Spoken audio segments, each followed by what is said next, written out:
There's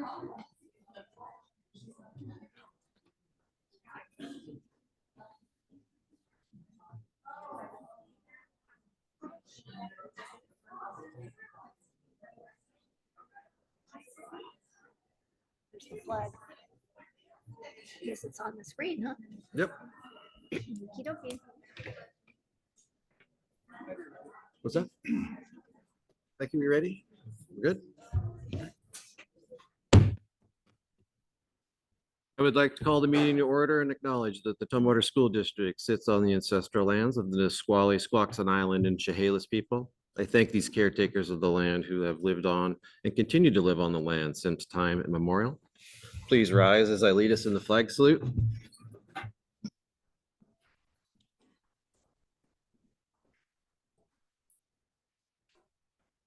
I pledge allegiance to the flag of the United States of America and to the republic for which it stands, one nation, under God, indivisible, with liberty and justice for all.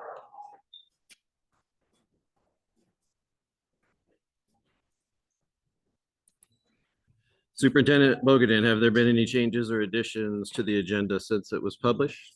There has been one change to the agenda. We received a resignation from Director Beard for her role as president.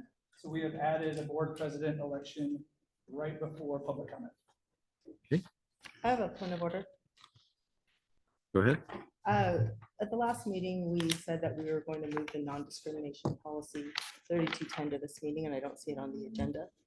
Why wasn't it put on this agenda? So at the last meeting, policy 3210 non-discrimination was moved to the next meeting, which is, this is the next meeting, and I'm asking why it's not on this agenda. There was a request to remove it from the agenda Request by staff? by board leadership. Thank you. Is there a motion for the updated agenda? I move we approve the updated agenda. Second. All those in favor, say aye. Aye. All those opposed? All right, the agenda is approved as presented by Superintendent Bogadan. Thank you. We will now move on to the meeting minutes review. The minutes from the February 27th, March 12th, and April 10th meetings have been distributed to the board. Are there any changes or corrections? All those in favor of approving the minutes as presented, say aye. Aye. All those opposed? The minutes are approved as presented. We will now move on to the consent agenda. The items on the consent agenda provided to the board. Are there any questions or discussions about these items? All those in favor of approving the consent agenda as presented, say aye. Aye. All those opposed? All right, the consent agenda is approved as presented. Okay, now we will move, now we will elect a new board president to serve until the annual organizational meeting in December of 2025 per policy 1210. I will now accept nominations for the role of board president. I nominate Darby. I second. Okay, I accept the nomination of Director Darby Kaikkonen. Are there any other nominations? Any other nominations? Last call, any nominations? Thank you. Superintendent Bogadan will now call for a roll call vote. Director Beard. Aye. Director Pekkanen. Aye. Director Keel. Aye. Vice President Taylor. Aye. Director Adams. Aye. The motion has passed and Director Darby Kaikkonen will serve as the role of board president until December 2025.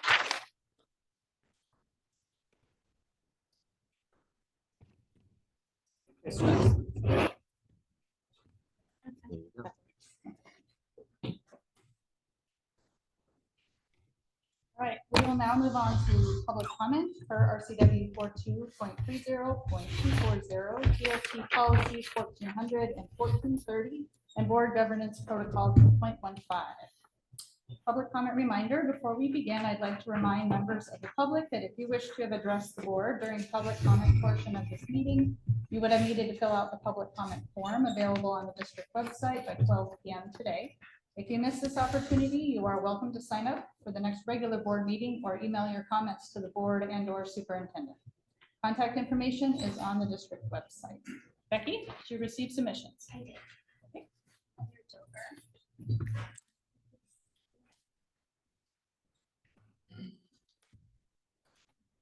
Thank you, Becky.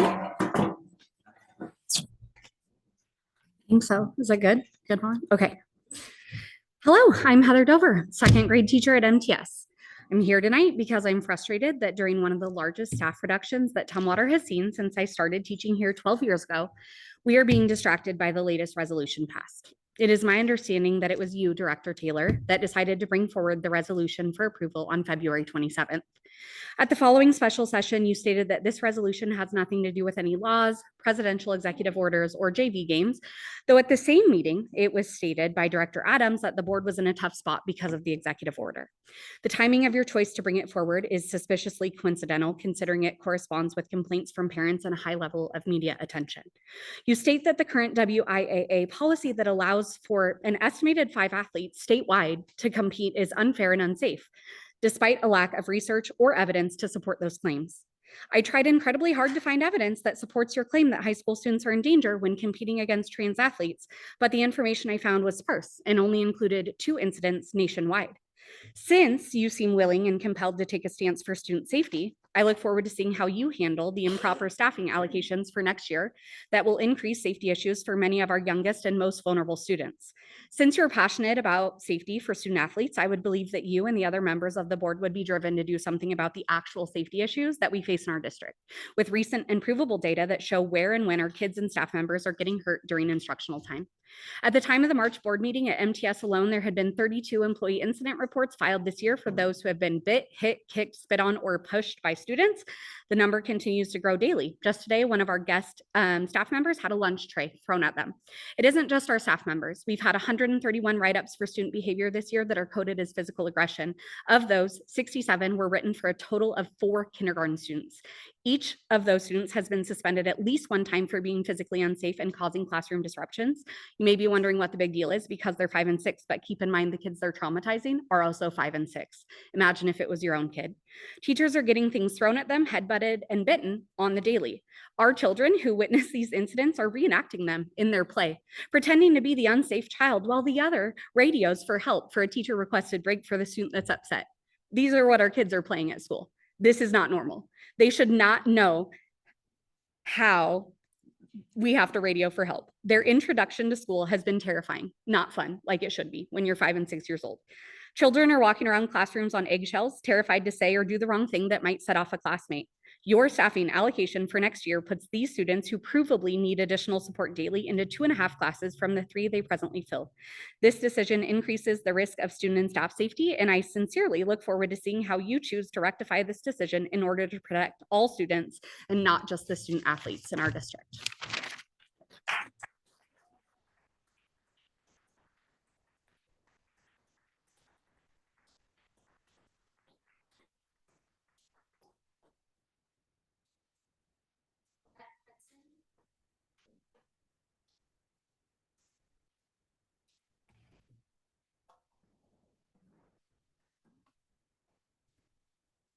Yeah. Hi, my name's Colette Hudson. As a taxpayer and Tumwater alumni, I decided to speak to express deep concern and disappointment regarding the recent actions and inactions of this school board. There appears to be a troubling lack of transparency, accountability, and courage in how critical matters are being handled, particularly when it comes to the engagement with concerned students, staff, and community members. Your unwillingness to directly and respectfully face protesters speaks volumes. Avoiding dialogue with those raising valid concerns is not leadership, it is cowardice. It undermines trust and conveys the disregard for the voices you were elected to represent. Let us not forget that this district is currently in a financial crisis because of your guidance and decisions, putting many student programs and teachers at risk. We have seen time and time again unprofessional conduct both in person and online. A complete sign of disrespect. I'm asking plainly, what are your intentions? What is your agenda? What philosophies are guiding your decisions? And how do you justify making choices that appear to ignore the perspectives, needs, and well-being of the key stakeholders in our district? These questions go to all school board members because it is you who single-handedly are pushing your own agendas instead of acting on behalf of the well-being of all the students and staff. And you have made a mockery of the Tumwater School District. If that is your goal, congratulations, you did it. Furthermore, what concrete efforts are being made to address and correct the instances of students and staff slandering that have occurred under your leadership? What is being done to ensure Tumwater School District does not continue to be viewed as an environment where such behavior is tolerated and silently endorsed? The community deserves more than silence, avoidance, and outlandish backstabbing and throwing individuals under the bus that we have witnessed. These behaviors are not only unprofessional, they are deeply damaging to the integrity of this district and the trust of those you serve. We deserve clarity, responsibility, and meaningful action. What happened to the integrity and courage it takes to be in the role of a school board member? And what happened to having pride in the Tumwater School District? Because honestly, the actions of this school board have made this district an embarrassment and things need to change. The positions of the school board members should be to highlight and uplift the students and staff and try to make the district a success for all stakeholders. I think as elections come up, I hope people consider those things. On a side note, I would like to know what money and funding is paying for the security guard out there because he is getting paid. And as a taxpayer, I'm hoping it's not the school district's money because you're claiming that there is no funding for teachers, no funding for student programs, and things are getting cut. And that's not okay. And if it's coming out of the district's budget, shame on you. Thank you.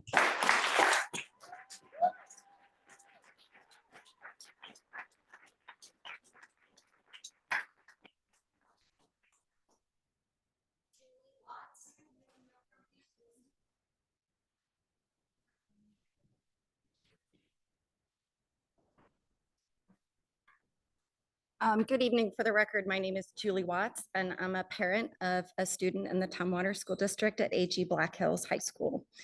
A lot of folks have been speaking tonight about the resolution that would ban trans students from playing in sports that you passed to direct our school staff to support.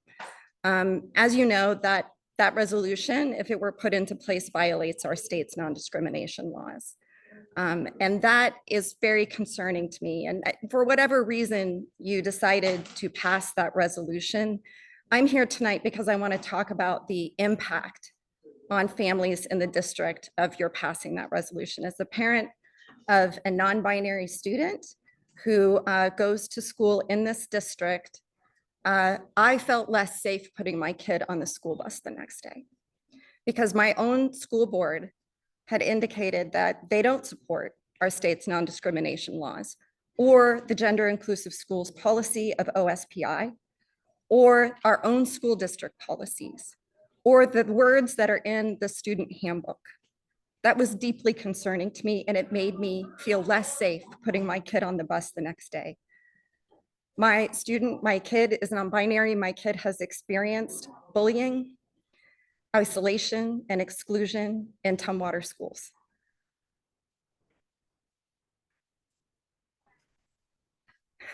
I am looking to you to partner with me to disrupt bullying, exclusion, and isolation in our schools, not sanction it and license it. By directing our school board, our school staff to support policies that violate our state's non-discrimination laws.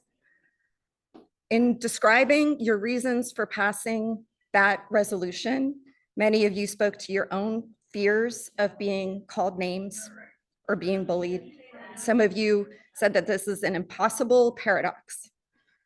Some of you said that this policy has us between a rock and a hard place. But none of that is true. When reasonable adults come together, we can work to make sure that our schools are safe and our place of belonging for all of our students. we can come to bed together, we can cooperate, and we can work to make sure that our students feel safe and feel like they belong in our district. So I'm going to ask you, please, repeal that resolution. The WIAA that resolution has already failed before the WIAA. The WIAA already recognizes that it violates state law and that it would be unconstitutional to implement. So give us, the community, some sense of healing, and please repeal that resolution. Thank you.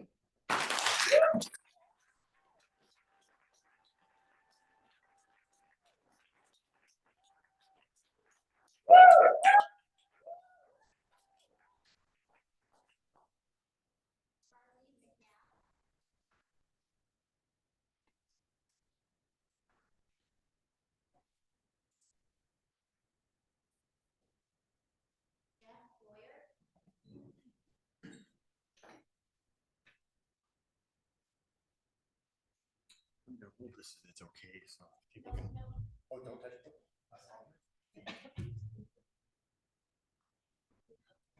Can I move it closer? Oh, okay. You can hear me okay? Good evening. My name is Jeff Lawyer, and I'd like to talk about the trans girl athlete issue. I believe that folks on both sides of the issue have valid reasons for being fearful. I'm here to do what I can to encourage dialogue that addresses those fears. I have granddaughters who will be directly affected by this issue. I'm also a former PFLAG Olympia president and a Pizza Clutch co-founder. I'm not representing any organization tonight, just me.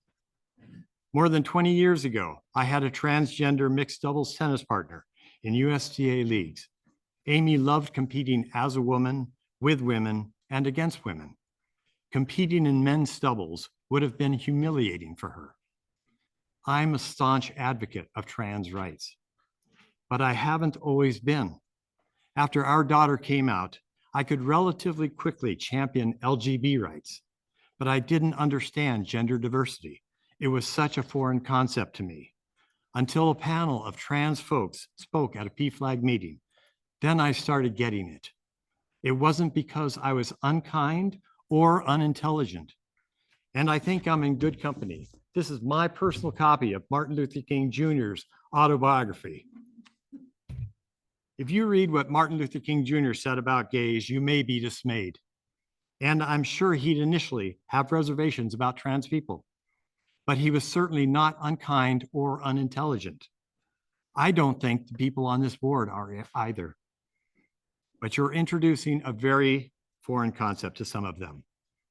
It's like telling them the earth is round when everything they've seen or been taught says otherwise. And you're asking them to send the children they're responsible for on a ship over the edge. They are trying to protect those children. I would encourage you to approach them like Martin Luther King Jr. would, angry at injustice, but without hate. And I would encourage you to approach them as if you were talking to Martin Luther King Jr., passionately, but without hate. I'll be outside with homemade cookies if anyone wants to talk about how we go forward to make our community as safe and supportive as it can be for all of our children. Thank you for your time.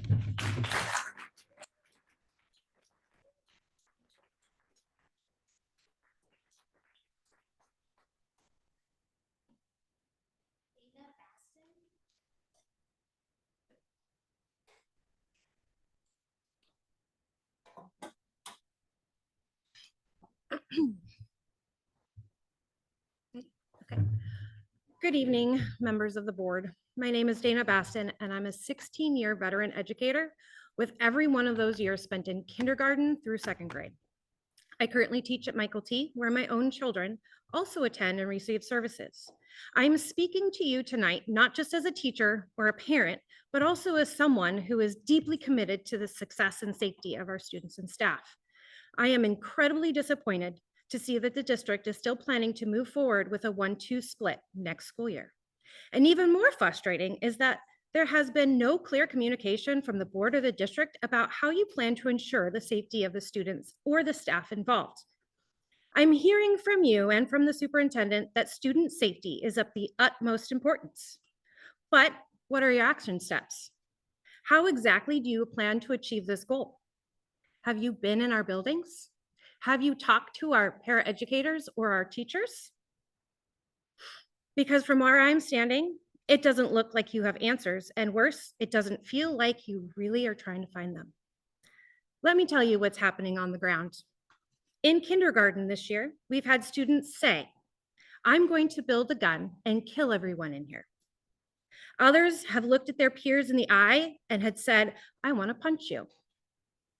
We have students tell classmates, "You're stupid, I hate you, and I want to kill you."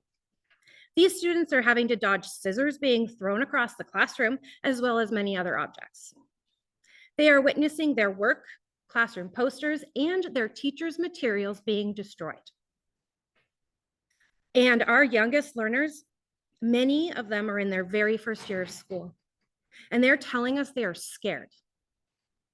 This should be a year full of discovery, play, and a love of learning, and instead, it's a year marked with fear and survival. Our admin are having to push in to provide one-on-one support for our most out-of-control behaviors. Staff are being hit, kicked, punched, scratched, and spit on. And this was just with a single grade. In October, we had to hold an Article 2 meeting just to beg for more support for our current kindergarten cohort. And now you want to take that reality and add the complexity of a split grade class without a clear, detailed plan? Let me remind you, a teacher's working environment is a student's learning environment. Take that into consideration when you assume your staff can continue to survive year after year of budget cuts, increased demands, and dwindling support. Right now, our students are learning what it's like to be in an abusive relationship. They walk on eggshells every day to ensure that they will not set off their peers. That's an environment we're asking 5-year-olds to learn on. So tell me how an environment like that is going to help you meet your school board goal of 90% of students passing the SBA. It's not.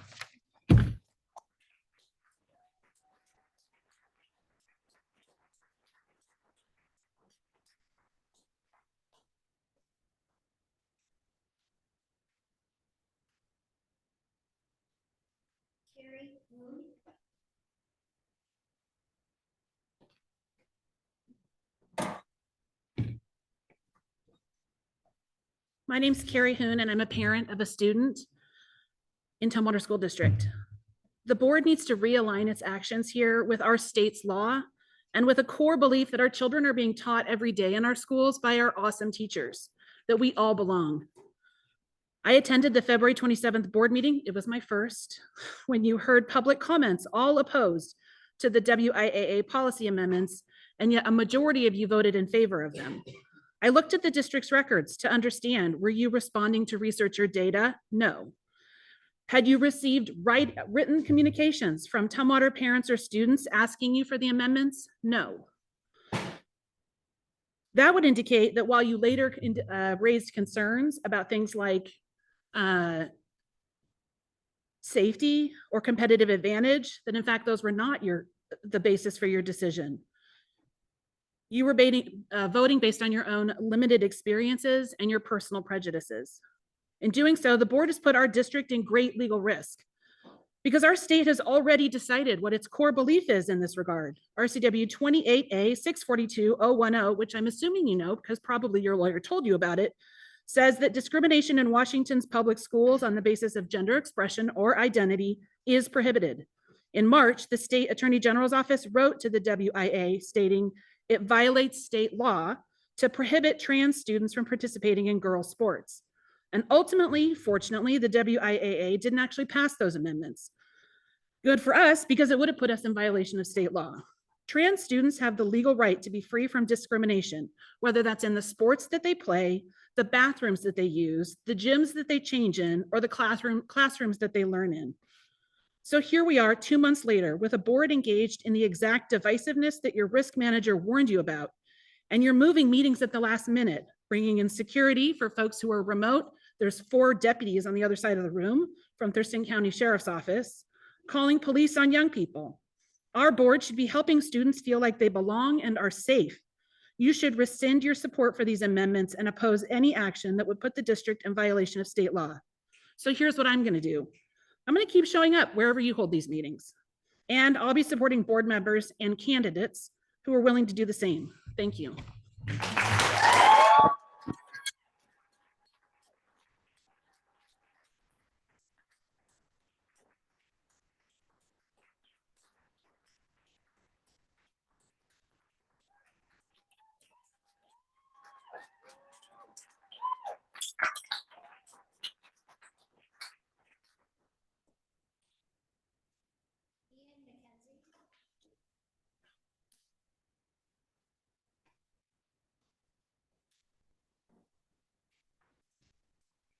Hello, my name is Ian, or Mr. Mack.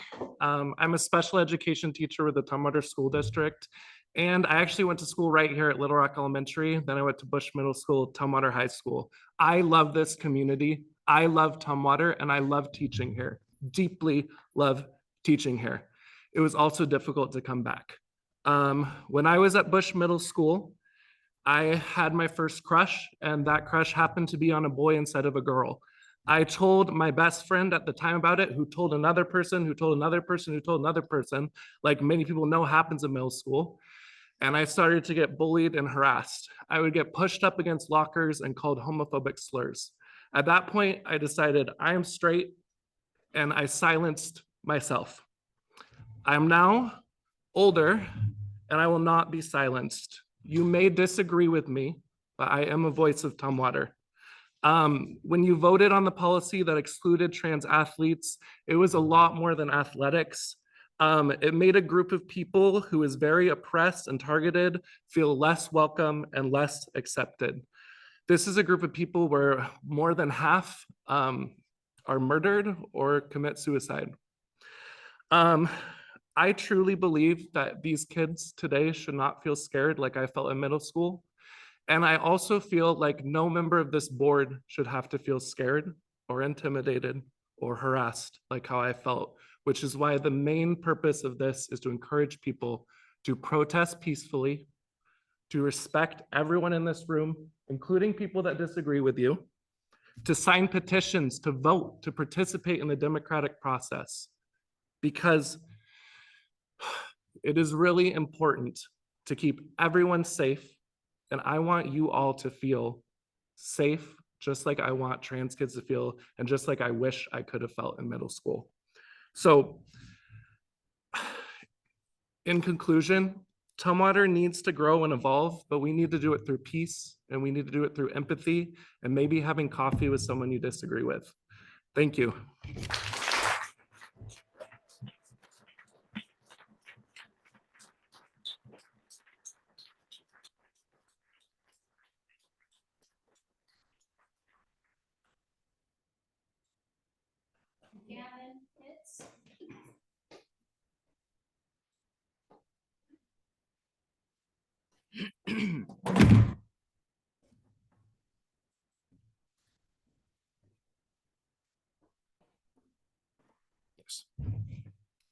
Hello, my name is Gavin Pitts. Every day I am angered, sickened, and appalled by the bills I'm seeing passed in my own country, as well as the lack of empathy I see come from many. Today I've been disproved by some, and I appreciate the support I am seeing coming from our community here.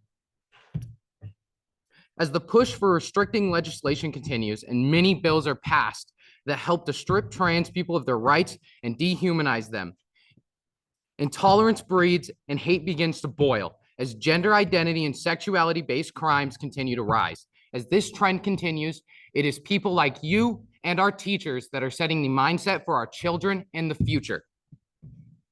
TXHB 3399 is set to be enacted September 1st. This bill bans sterilization surgeries as well as gender reassignment procedures and HRT.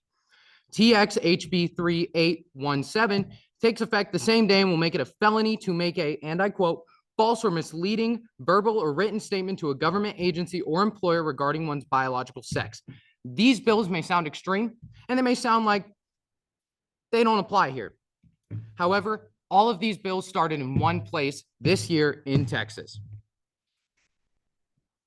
TXHB 1708 was pre-introduced in 2024 and is set to be enacted September 1st. It requires schools to out trans students. TXHB 2339 states that colleges cannot even teach about transitioning.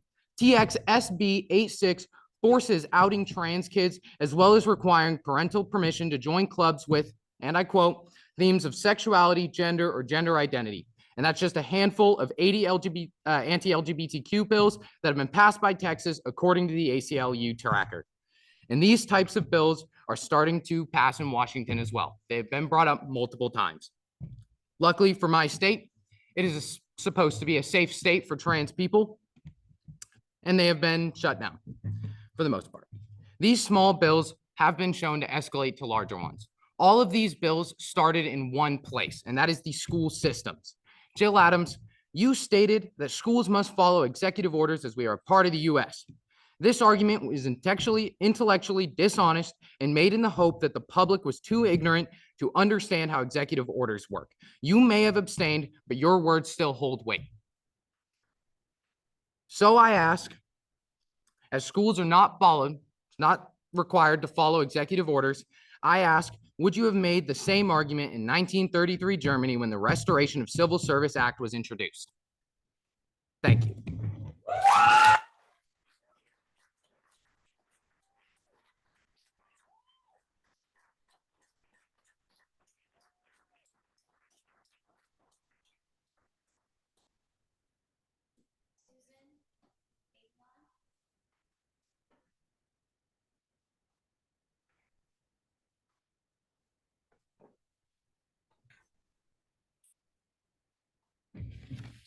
My name is Susan Fabian. I'm the parent of two girls attending Tumwater schools, and I myself was a student athlete very many years ago. I am glad to see that in contrast with our own school board's vote, the WIAA continues to support equal access for trans girls in sports. In the debate about whether trans girls should be able to participate in girls' sports, there's often a lot of focus on their supposed competitive advantage. I believe that even engaging in this argument is completely irrelevant in our context. Here, we're talking about middle and high school sports, not the Olympics or the WNBA. According to the NCAA, only 6.5% of girls who participate in high school sports go on to compete at the collegiate level. And of course, even fewer become professional athletes. So if almost all the girls who participate in middle and high school sports do not continue in competitive athletics, what is the point of girls' sports? To answer this question, I consulted the website of the National Federation of High School Associations, which advocates for high school sports. They list several benefits of high school sports: better educational outcomes, enhanced school engagement and sense of belonging, positive youth development and life skills, healthier behaviors, post-high school positive results, and developing better citizens. On this list, the point of sports, I do not see anything that would be lost with trans girl participation on girls' sports teams. On the other hand, if we exclude trans girls from those teams, we deprive them of all of those important benefits, including my favorite one from the list, which is a sense of belonging. I would like to thank Director Beard for her clear arguments in favor of trans girls participating alongside their peers. I am very proud to have voted for you. I was, however, deeply disappointed that another board member who promised in the voter's guide to support educational equity voted against equity for trans girls. I voted for this member based on their promises, including their commitment in the guide to advocate for historically marginalized populations. And yet they fell far short on those promises. I'm here tonight because I believe in this issue, and also because I know that someday my girls will look back on this difficult time in our history. And when they do, I want them to look on me with pride that I stood on the right side of history. I hope that the board will also consider how today's students, your own children, and your grandchildren will reflect on your choices here, and that in the future, you do all that you can to make them proud. Thank you.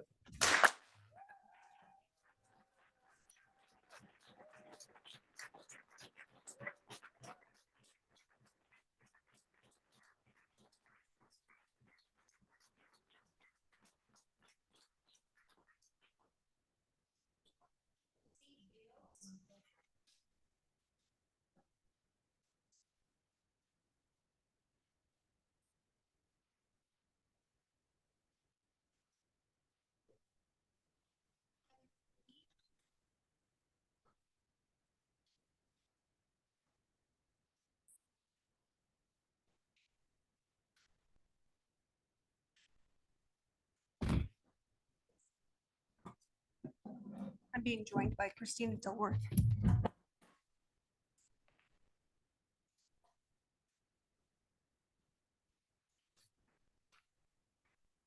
Hello, I'm Heather Cooley, PSC Union President. This is Christina Dilworth, TOPA President.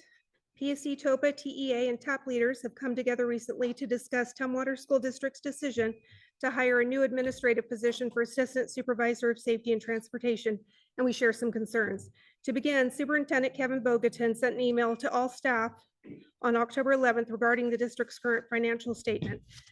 In that email, he stated, as of August 31st, our general fund cash balance was 5.44 million, down from 9.34 million at the same time last year. We expect the September balance to be the lowest in at least 5 years. These figures mean we won't meet the school board's minimum fund balance policy. To address this, we will be implementing the following measures: budget review, hiring freeze, no overtime or extra time unless pre-approved, no new out-of-district travel, and new guidelines on food and beverage purchases. Since Mr. Bogatin's October 11th email, TSD submitted 2 reduction in education program plans, one at the January 23rd school board meeting requesting board approval to cut 27 positions, including Assistant Supervisor Transportation and Safety and Security Manager, and another at the February 13th board meeting stating the need to cut 36 additional positions and 91.7 paraeducator hours. At the January 23rd school board meeting, the school board also authorized a TSD to draft a $4 million interfund loan from capital projects to cover payroll and other expenses. On February 6th, Assistant Superintendent Ben Rarick sent an email to union leaders stating, for January, before leveraging the interfund loan, the cash balance in the general fund is negative $176,852. On April 10th, Mr. Rarick sent an email to union leaders stating month-end results reflect a cash balance of $2.06 million. Remember, of course, that is propped up by a $3.6 million loan from the capital fund. So the true adjusted balance, if you will, is minus $1.53 million. The very next day, the district sent out a new job posting for Assistant Supervisor of Safety and Transportation with a starting salary of $104,229. This new position appears to be a combination of 2 positions which the school board voted to cut at the February 27th meeting. This leads union leaders to several concerns. Where is the money coming from to cover this new position? What happened to the hiring freeze that Mr. Bogatin mentioned in October? How can Tumwater School District justify adding a new administrative position with a cost of greater than $104,000 while telling district staff that it's necessary to cut 50+ non-admin positions due to a budget crisis that necessitates taking an interfund loan to cover payroll? The district operated without a transportation assistant supervisor until the 2018-19 school year. According to OSPI, in the fall of 2017-18, the year before, Tumwater had 56 contracted drivers and buses transported 5,668 students. In the fall of this year, Tumwater had 46 contracted drivers and transported 4,873 students. That's 10 fewer drivers and 795 fewer students.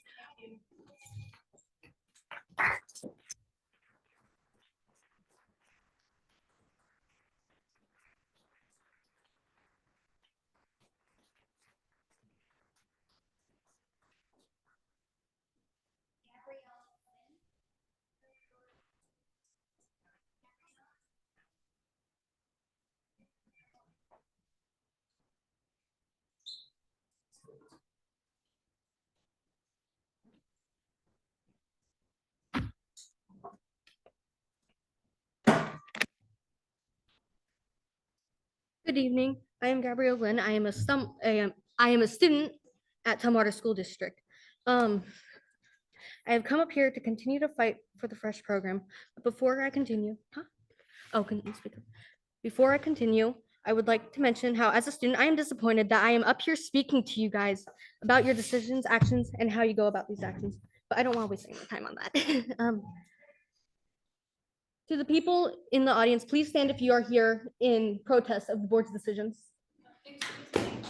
No? Okay. Or raise your hand. Okay. In my hand, there are letters from the people who are more familiar with our program. Some of these letters are from students whose voices have been ignored. FRESH is a farming program that helps students get back on track from graduation, while also teaching us civics, science, and the importance of agriculture. At your meeting on February 13th, you discussed your expectations and how your graduates would have the support they need to graduate. Not only does taking away fresh take away that support, but also takes away a safe environment from them as well. In those letters, you will hear of students who have struggled with many issues that you guys have turned a blind eye to. Some of these issues are racism, bullying, trauma, and so many other things. We students may not know the full thought of your decisions, but we have realized that you have refused to be transparent, as you guys like to say, about your plans for the budget issues. We are also aware that you guys aren't planning on communicating since you have made every decision so far last minute and behind closed doors. For the past few months, we students have been trying to ask you guys what we can do to help keep our program, and you have not been working with us very clearly. We continue to lack any answers to the questions that are continuously asked. The point of public comment is so people can voice their opinions, concerns, and help you guys with decisions. I genuinely hope that these letters and speeches tonight actually get heard and thought of in your future decisions instead of being waved off. We students do not want to continue fighting you to make the decisions right for our future. Thank you.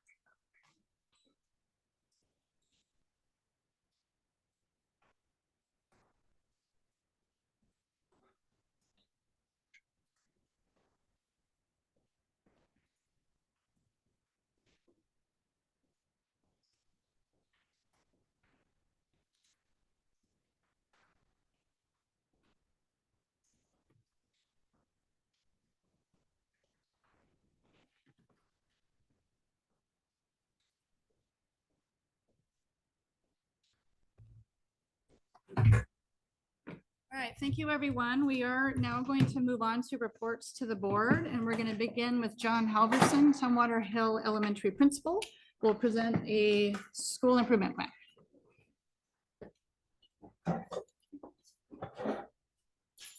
He's online, so, okay.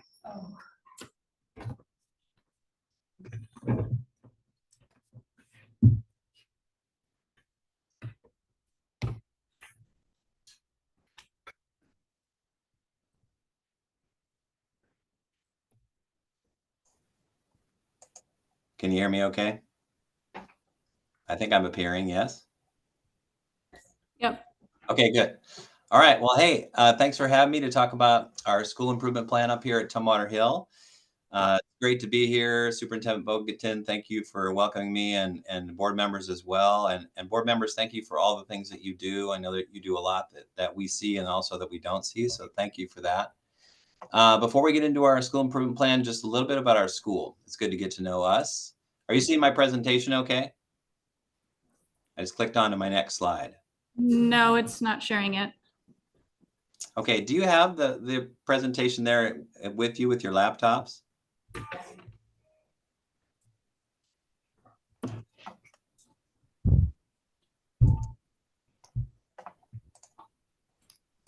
Can you see it now that I'm sharing? Yes. Yes, we have it. Okay, so Tumwater Hill, there's a little compass that's kind of behind our core beliefs. And the reason I put it there is because that guides us, when we have our tough decisions that we have to make. Our core beliefs are we all belong, we all learn, and service makes us stronger. That's kind of who we are. Also who we are 401 students, 62 staff, 629 families, and about 27,000 community members. And we're a very diverse school. That's something that we're very proud of. We're the most diverse elementary school here in the district. 54% of our kiddos are white, about 11% are 2 or more races. 21% of our kiddos are Hispanic, Latino, about 4% are Black, African American, about 9% Asian, and then we have a little sprinkling of American Indian and Native Hawaiian as well. That's who we are. So when we're talking about what we want to do for school improvement, we have to look at our data, right? And so if we look back at last year's SBA, we can see that all of our students scored 47% passing on the ELA section of the Smarter Balanced Assessment, 44% on math, and 63% on science. And if you break that down by male or female, 52% for ELA, 47% for math passing, and about 63% for science. And then for our males, about 43% were passing ELA, 44% for math, and 63% for science. And we always want to look backwards to see kind of where we've come from and where we're going. So if you compare it to the year before, we had about a 7% increase in math. ELA stayed the same, a slight decrease, about 0.8%. And then science had a big jump of 14%. Then we look even deeper into our data, right? We disaggregate it. And so there's a lot of numbers here. I don't have time in the 10 minutes to go through it, but just to give you an idea that that's something that we do, that we look at. But just a couple of notes here, since we started talking about our different race and ethnicity. For our Asian students, 46% were passing the ELA, 57% were passing math. For Hispanic Latino, a little lower number, 30% were passing ELA, 27% were passing math. 2 or more races was 48% for ELA and 48% for math and 58% for science. And then our white students, 53% for ELA, 48% for math, and about 67% for science. So another piece I want to show you that we look at is trend data.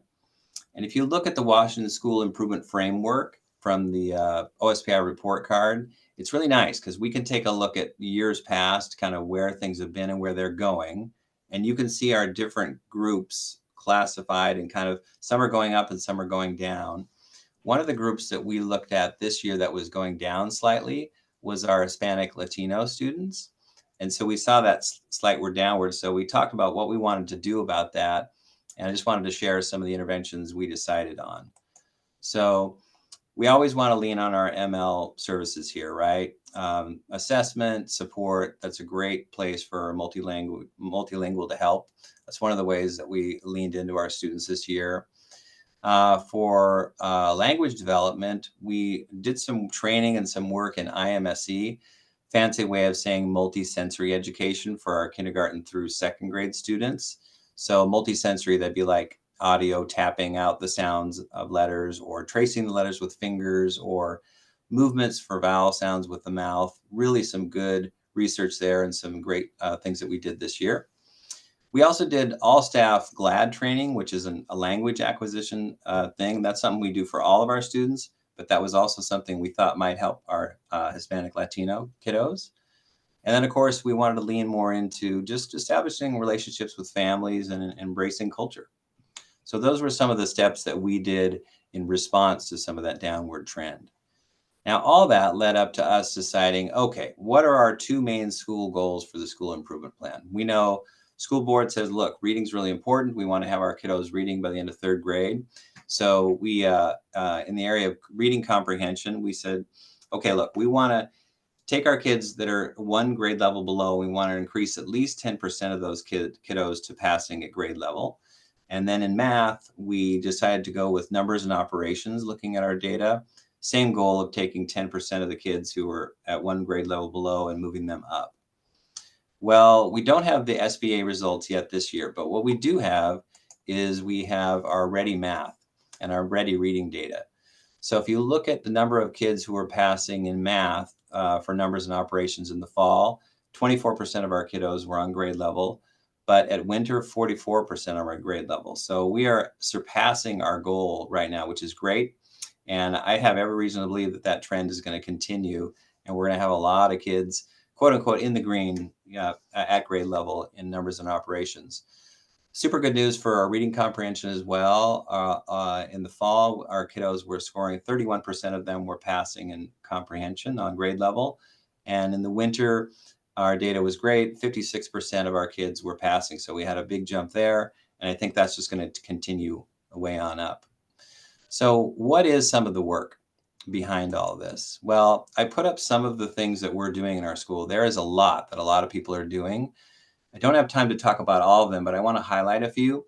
If you look at student intervention, one of the things we're proud of is our win time. Win is what individuals need.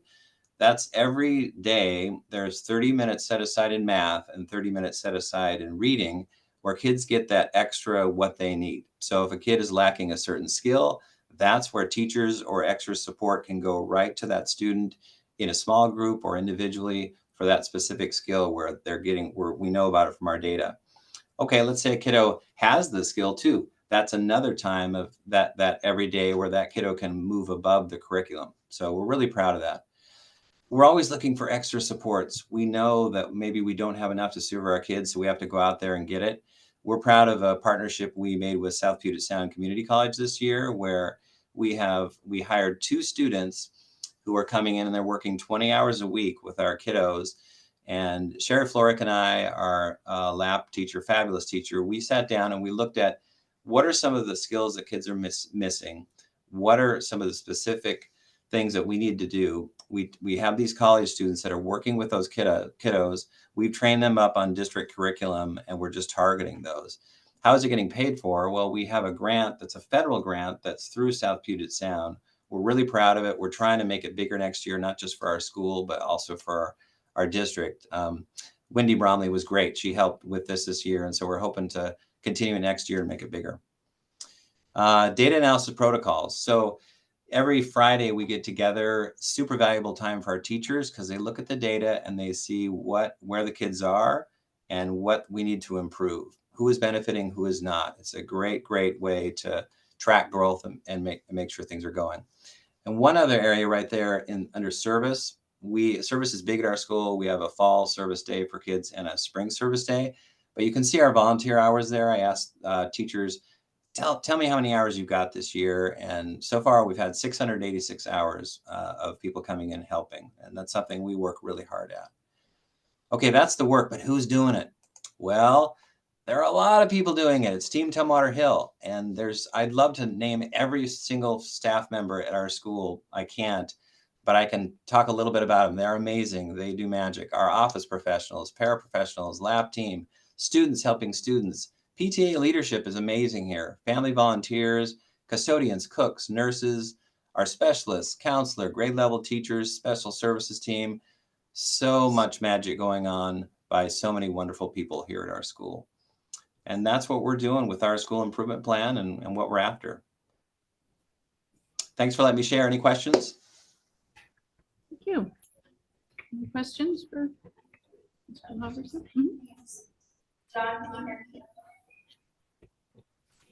Thank you. Thank you. So 2 questions. No, just 1 question. Why do you think the science scores are so high? That's a great question. We have been doing a little bit more mystery science, which is interesting because our district is going to be, we adopted that through the school board process, but our district is actually moving to that district-wide next year. So I'm wondering if that's not one of the things that has made that happen. So I'm going to be curious to see if that's going to kind of spread and help out district-wide.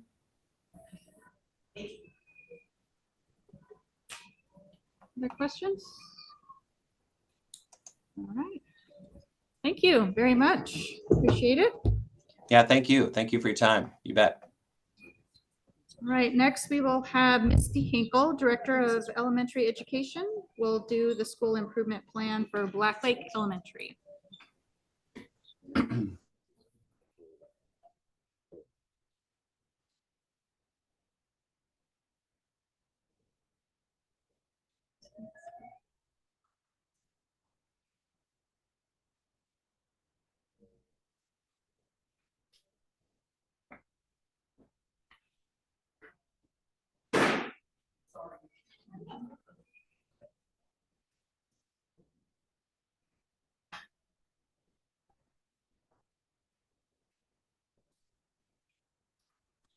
Okay, can you guys see me okay? Yes. Oh, good. And you can hear me too, so that's even better. Okay. So I'm gonna go ahead and share screen here. Let's see, we're gonna do this one. I believe I'm on the correct screen. We'll find out here in just a minute. And let's go like this. All right, can you see the SIP plan screen okay? Yes. Okay, perfect. Well, good evening, members of the school board. Thank you for the opportunity to share an update on Black Lake Elementary School's improvement plan. My intention is to walk you through the data review that Black Lake conducted in the past, the resulting areas of focus for the 24-25 school year, and the steps that they're taking for ensuring that students continue to grow academically, socially, and emotionally. Okay, so similar, you're going to see some consistencies to Tumwater Hill's presentation that they did. It's great to see all the information that Mr. Halverson shared, and it's kind of exciting to look at how that overlays with Black Lake Elementary. So first, to inform the school improvement planning for this year, there had to be a review of data trends from 2022-23 school year into the 23-24 school year to then last spring make some plans. So as you look at this data over here, it starts with all students and related to their SBA scores. So in English language arts, scores on the Smarter Balanced Assessment remained consistent generally overall for all students when you look at the all students category. In math, there was an encouraging increase in the proficiency for math, rose from 48.6% 22-23 to 52.4% in 23-24. So then examining growth on this gray column, examining growth from fall to spring of 23-24, so last school year, when you looked at that growth, you can see the scores related to English language arts and math. You'll see the fall score for each of the grade levels and then their spring score. So you can see there's some pretty incredible growth. For instance, kindergarten went from a score of 24% proficient in the fall to 92% in the spring, which was great news. That's in ELA specifically. And then in math, they were doing pretty well in the fall at 70% in kindergarten and ended their year at 95%. And you can see as those grade levels go across, kindergarten on the left, first grade on the right, and then down the scale, second grade, third grade, fourth and fifth. So looking at that, that was showing some positive gains for the students from fall to spring in really both ELA and math. Okay, we also took a look at student performance by race and ethnicity. So Hispanic Latino students made really significant gains. This was great to see this. So in the area of ELA, there was a growth percentage of 25.8% growth. Then in between those 2 years, again, 22-23 to 23-24. And then in math, it was 21.3%. So the growth for the Hispanic Latino students was pretty significant. Students that identified with 2 or more races showed a 14.7% decrease in ELA and a 9.7% decrease in math. So this data kind of highlights both celebrations, but also areas that needed some further inquiry and support. Looking at other key subgroups, when similar to what you saw from Tumwater Hill, the 2 areas that are easily to be seen, more easily called out, low-income students in that subgroup, they showed a 1% increase in ELA, but a 4.4% decrease in math over those same 2 years. And then students with disabilities experienced a decrease really in both areas, 11.2%, excuse me, in ELA and 5.5% in math. So those trends emphasize the importance of targeted interventions and equitable resource allocations across all of the student groups based on that information. So what does that mean for this year's school improvement plan? Well, as a result of the fall data review, school improvement plan for 24 and 25 really focused on 2 primary goals. The first being continued growth in ELA across all grade levels. Number 2 would be a deep review of math resources and instructional supports to ensure that the school is meeting the needs of all of the learners. At Black Lake Elementary, they've continued with several successful strategies. Walk to read and walk to intervention continue in grades K through 5. That is really admirable because the staffing there in terms of resource and interventions is a little on the lower side, but they have continued to deliver that level of intervention across all grade levels for quite a few years. Additionally, there's additional reading support that's being provided for grades 4 and 5. So kind of a double dip on top of their initial intervention time. In math, though, we have to say that we recognize continued need.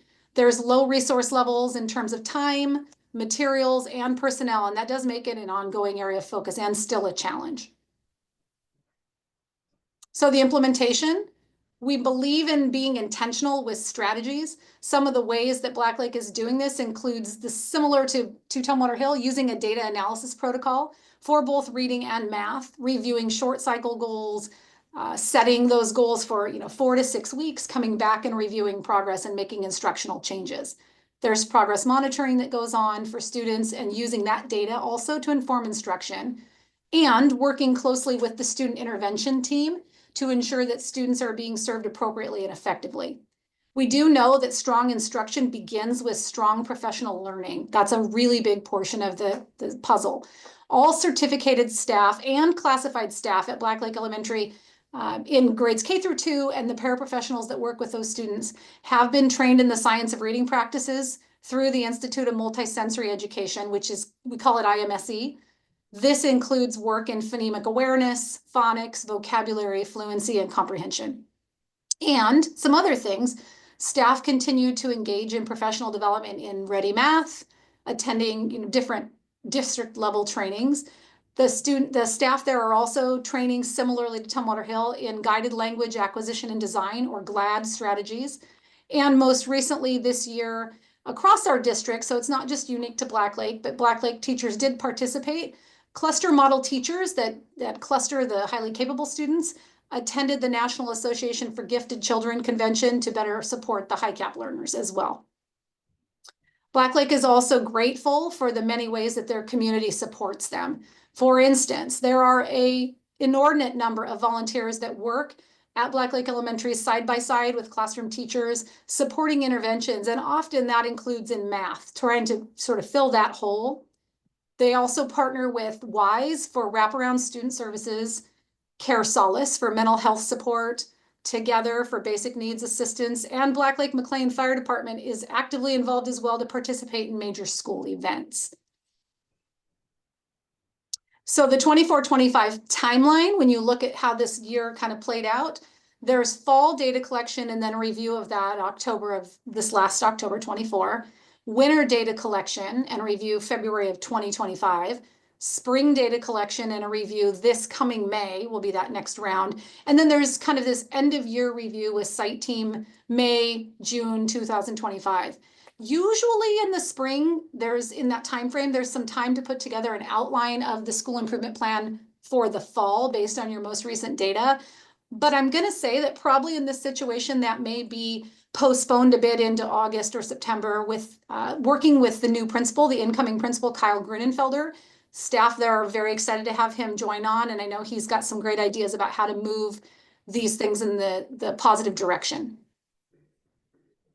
This is this year's data. So looking at ELA and math for specifically all of those grades, you can look, there's the fall side is the first box, then followed by the box next to it is the winter data. There has not been a spring data collection yet. There will be soon in May, but these are the numbers. And again, you can see pretty considerable growth. So kindergarten are evaluated on foundational skills. That's the data that's on here for fall and winter. First grade uses iReady and foundational skills, fall and winter. And second through fifth grade is using iReady for their measure for ELA and math across all of the timeframes. And you'll notice things like kindergarten going from foundational skills at 19% in the fall to 84% in the winter, which is a huge growth and improvement. And then, some of the other grades are pretty impressive as well. I will point out that in the upper grades, you can kind of see a trend where, we don't have, particularly in math, we don't have that ability to, or those resources necessarily right now to intervene at math. And so that starts to show up over time. The further up the grade levels they go, it does tend to show up that way.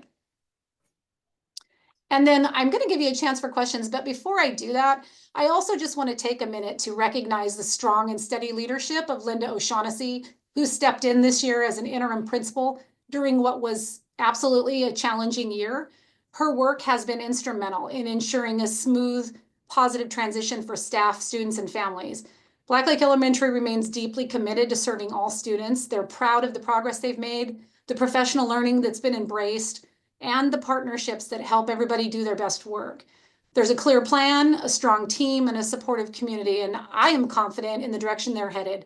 So thank you for your time and support. I appreciate that, and I will end my slideshow and hopefully be able to take off my screen share, and then you can see my face.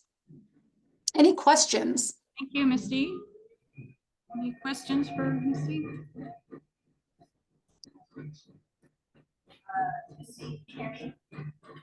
Kind of. I can't hear you very well.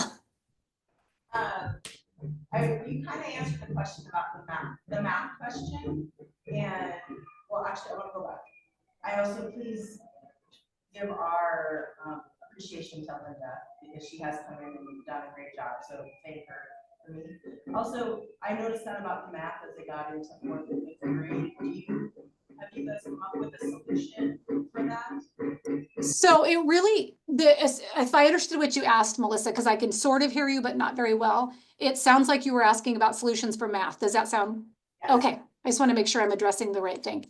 I think that unfortunately what's happening right now, district-wide, not just at Black Lake, but district-wide, we don't have an intervention curriculum necessarily yet for math. So that's something in my new role as an elementary director that I get to help facilitate that and look into that more so that this isn't just something that's used at Black Lake, it would be used across our district.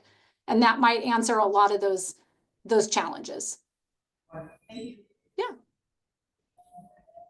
Any other questions for Misty? Okay. All right, thank you, Misty. Thank you.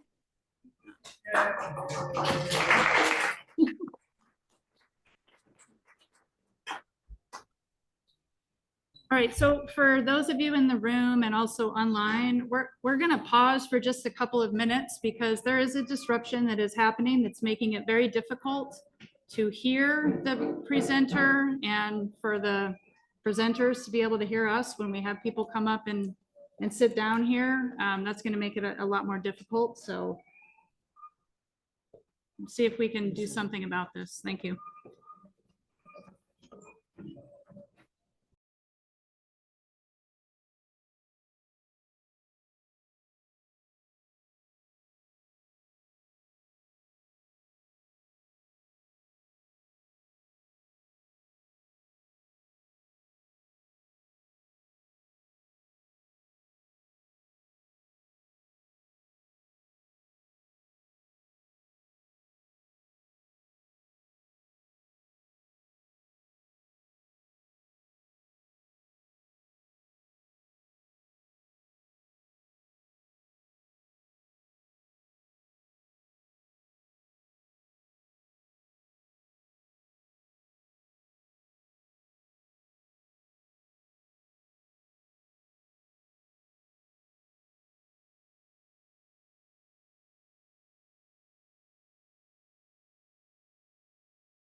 All right, thank you, everyone. Appreciate it. We're going to move on now to Angie Gorley, Assessment TOSA, will present on dyslexia screening. Angie's online, okay?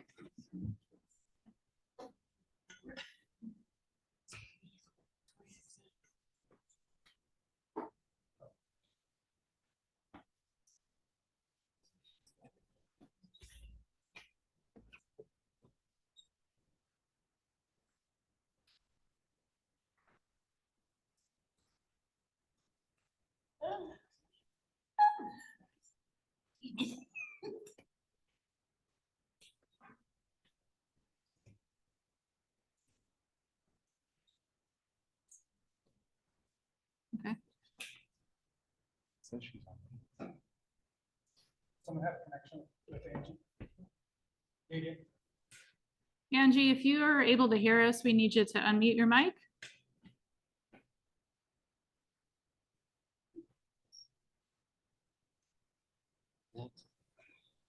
There we go. There we go. Sorry. No problem. Thank you. Okay, let's try this again.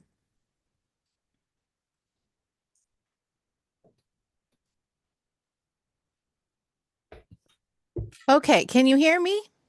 Yes. And can you see my slideshow? Yes. Okay, perfect. Sorry about that. It's been a while since I've done a Zoom presentation. So good evening, and thank you for inviting me to share about the dyslexia screening in the Tumwater School District. My name is Angie Gorley, and I am the current assessment TOSA for the district. I provided a memo to the board before this presentation. For those who aren't aware, my education and experience make me uniquely qualified to provide this training. Not many assessment directors probably have the level of experience that I do in helping kids learn how to read. I'm excited to share my experience with everyone in the room, and I'm happy to answer any questions you might have. Before we dive into the specifics, let's discuss what dyslexia is and isn't. Dyslexia is a lifelong learning difference that affects a student's ability to read, write, and spell. They struggle to connect sounds with letters, to recognize words quickly. Dyslexia is not related to intelligence or effort. We follow this RCW to guide our processes for screening, intervening, and notifying parents about our screening findings. Since the 21-22 school year, districts have been screening and sharing screening results with families. Districts are unable to formally diagnose students with dyslexia. The RCW also states that we must use evidence-based multi-tiered systems of support. Finally, interventions must be multisensory structured interventions provided by a trained teacher. You're going to hear more about IMSE. You heard about it in Misty's presentation and in John's presentation, and that training meets this requirement. So how are we assessing them? So students are screened in phonological awareness, phonemic awareness, letter sound knowledge, and rapid automatized naming or RAN.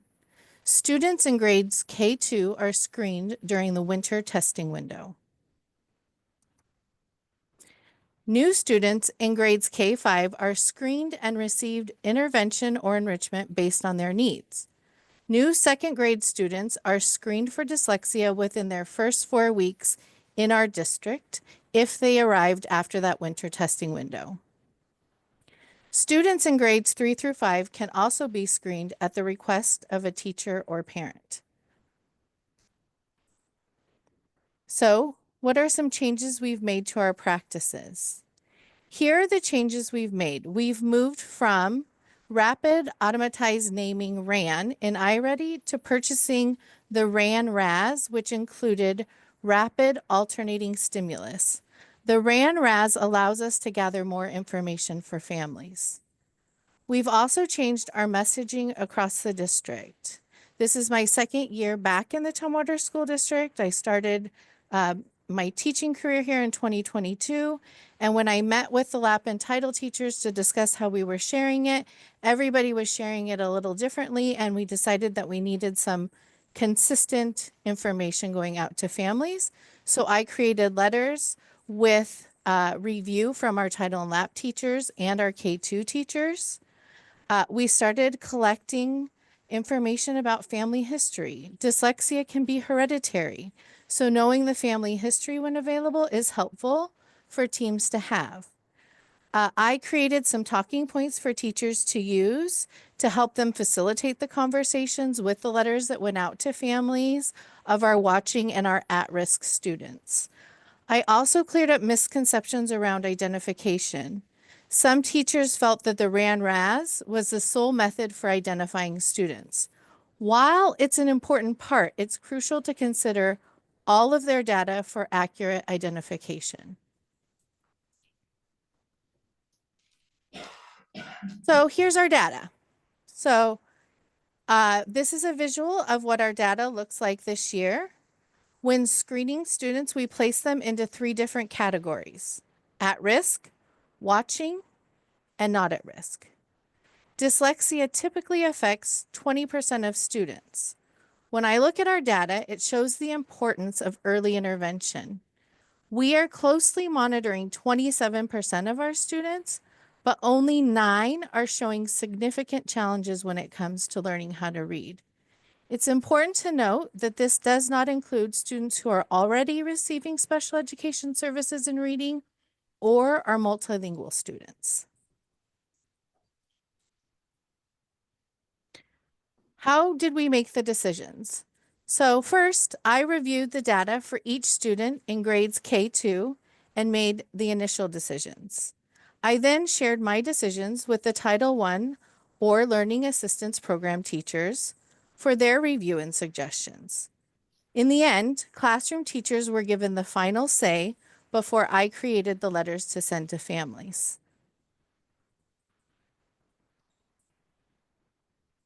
How are we responding? We're responding in many ways. Over the last 2 summers, we have used carryover funds to provide IMSE training to our teachers and paras in grades K3. This training is described as transformative by the participants. The training is intense, 30 hours for teachers and 18 hours for paras. It walks participants through how students learn to read and provides multi-sensory strategies that are beneficial to all students, but are designed to be extremely effective with our most at-risk students. Teachers provide daily intervention outside of core instruction. Some students receive a double dip intervention that is intensive and focuses on one area of weakness. Students are progress monitored through formative and summative assessments, exit tickets, and short cycle goals. Grade levels must complete a district assessment protocol twice a year. Teachers are identifying designated supports, such as text-to-speech, for students where appropriate. Teachers participate in PLCs weekly, and intervention team meetings are being held weekly in the buildings. So I apologize that you can't see the form real well, but this is a picture of what our DAP looks like. So in the DAP, teachers identify the standard or skill to assess. They identify the intervention materials that they're using. They decide when the cycle starts and when the cycle ends. They identify a SMARTY goal. A SMARTY goal is strategic, measurable, ambitious, realistic, time-bound, inclusive, and equitable. They identify students who are most ready to benefit. They discuss the strategies ahead of time that will be used. Then they come together and share the results. They reflect on what worked and what didn't, who benefited, who didn't, and they identify next steps.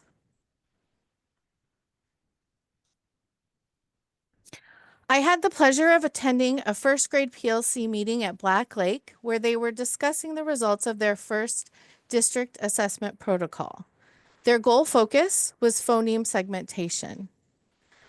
Their goal was that the percentage of students meeting the winter phoneme segmentation fluency benchmark goal will increase from 31% or 23 students out of 75 to 65%, 49 out of 75 by 12/4/24.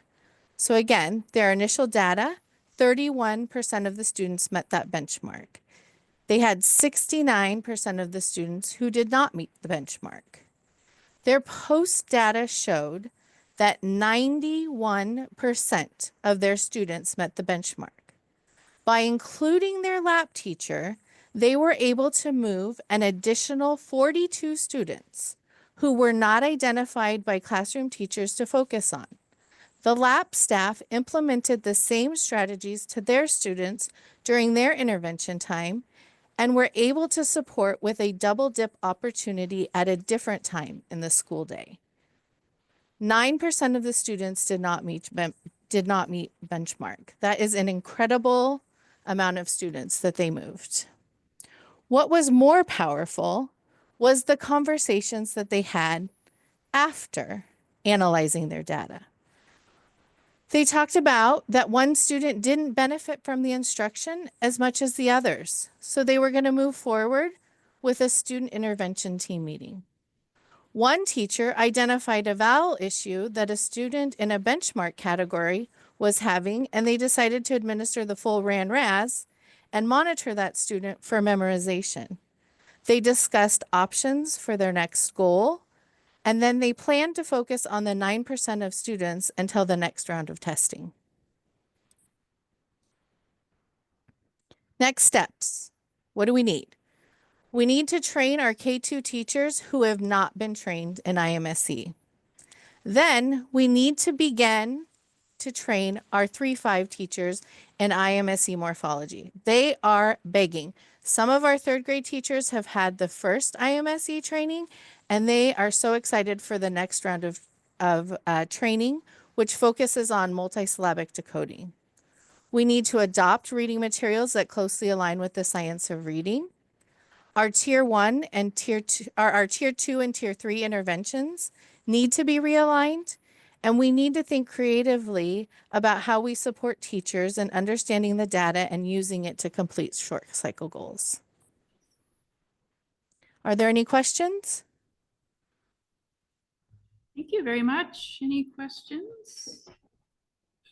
I had one question. How many students were the 9%? How many students, the number of students did that represent? I don't know off the top of my head, but I want to say it was between like 5 and 8.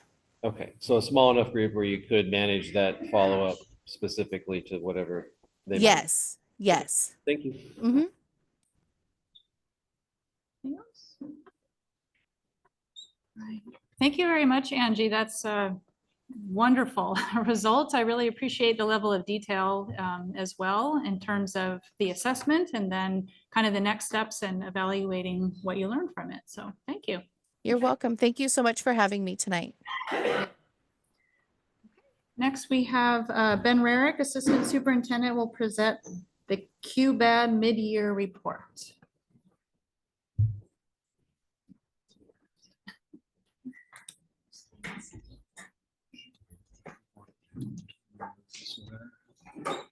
Oh. Becky.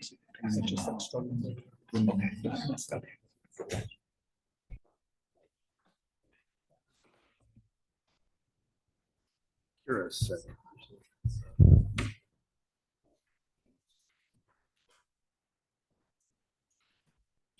As we're getting set up, if I can make one announcement, we've had a staff member that just today fell ill that was going to do D. So with the board's indulgence, if we could defer D perhaps to a future board meeting, and obviously you have the documents. Oh, sorry. Oh, 7D. Yes. Madam Chair, just let me know when you're ready for me here.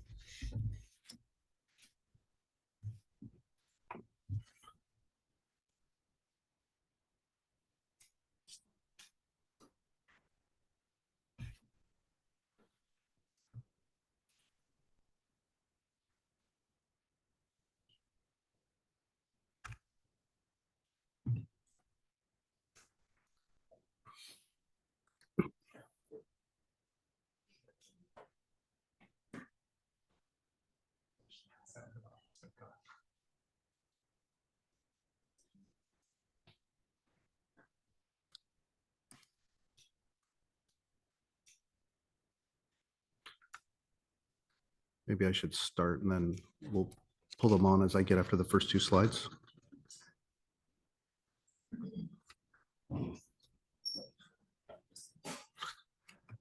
Because they're not needed for the first couple slides. So I'm going to go ahead and start. As we're finishing up, bringing some of our online presenters, let me introduce myself. My name is Ben Rarick. I'm the Assistant Superintendent for Finance and Operations. And it's appropriate that you just heard about a school improvement plan, because in the same way that schools have key performance indicators to track their progress to a goal, so too does the operations team.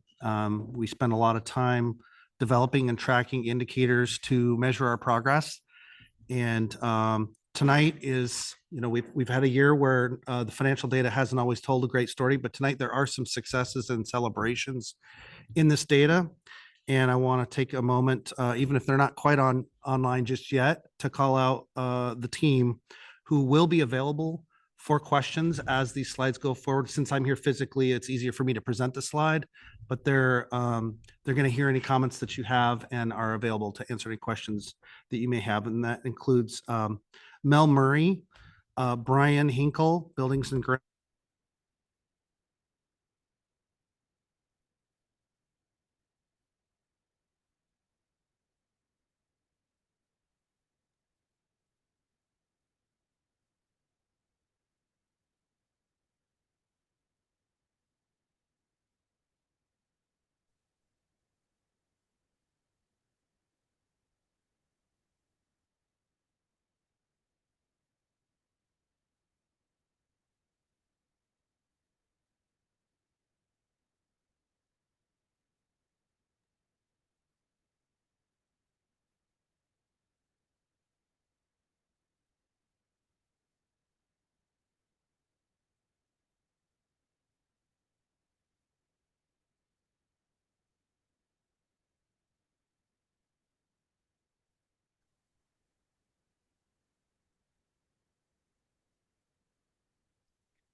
Push there. How's that? Test.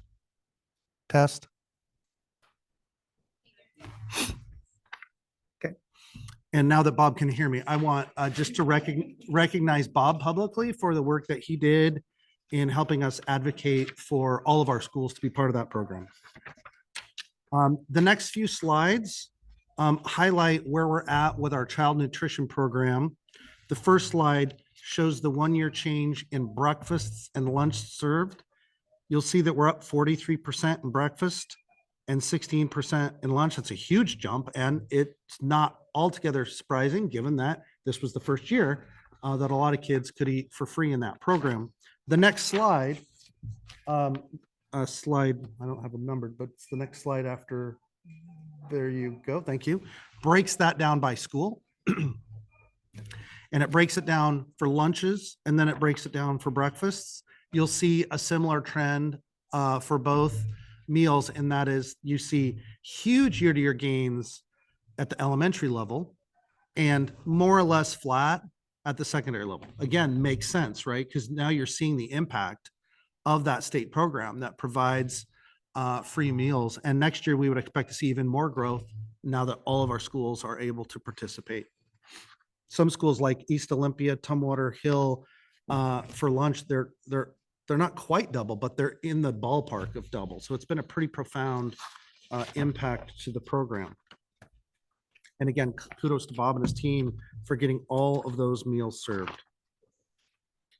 The final slide there shows the financial impact of all of this. So as we're serving more and more meals, it shouldn't surprise that we're bringing in more and more revenue, right? So more meals generate either more revenue from state and federal government. And it shouldn't also surprise that we have more expense because we have a greater food cost. What we're looking to see is whether the greater revenue outweighs the greater expense. And indeed it does. So that $130,000 figure on that slide indicates that it isn't just that we're serving more meals, which in and of itself is a benefit to our kids, but that actually the program is eating into its deficit, no pun intended, and getting into a better financial situation. Again, thank you, Bob, for all your work this year on those indicators. Now, if you had any questions for Bob, now would be a good time to ask him before we get into transportation. Bob's not on? Okay. Speaking of people transportation, I think this is the first time you've ever seen this slide. That one there. Might be a little bit visually complicated, but let me walk you through it because it does tell an exciting story. The line that you see that is contiguous to the dots is current year bus ridership. Okay. Then you see certain points where there's isolated dots. You see those? They almost are always below the continuous line. Okay. What that's showing you is the first line is day-to-day ridership all the way through the dates indicated. The dots are what the ridership was on that same day last year. And the exciting thing here is in almost every case, not every case, but almost every case, this year is higher and sometimes significantly higher. So just to give you the most recent example, we took the March 7th counts, and you'll see that at the very far right end of the graph, and ridership for that particular day was 11% over last year's count numbers. So as consistency of scheduling and arrival and routes has improved, we're seeing an improvement in ridership. And I want to acknowledge the work of Dina Jordan, as well as I believe we have some transportation staff in the audience here today who share in that achievement. The next slide is one that you're familiar with. I think you'll all remember fondly our first encounter in which we were talking about our goals for not having late routes. And yes, it's fine to have 1 week, but why aren't we? No, we're on day 119 of no scheduled late routes. Does that mean that a bus has never arrived 7 minutes late because there's an accident? No, that's not what we're talking about. We're talking about a situation where we have enough drivers to take all the routes so that we're not looping back as we were last year to deliver students 90 minutes, 2 hours later. And I would just like to acknowledge just how much work that took for Miss Wendy Bromley and the HR team to hire up to it is a hiring game at some level to hire and retain, hire permanent drivers, hire substitutes.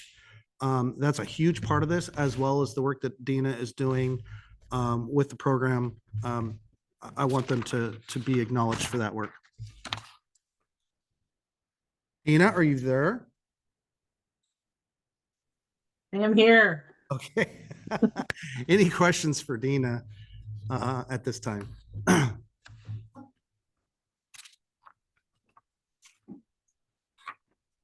If there are none, I will move on to facility use. One of the things that we keep an eye on is both the frequency of facility use and the revenue associated with facility use to make sure that we are recapturing the costs associated with making our facilities available to the community. There is a lot of facility use in Tumwater, and people like our buildings and grounds supervisor, Brian Hinkle, are up at crazy hours in the morning and sometimes late at night to make sure that our facility users get the best customer service.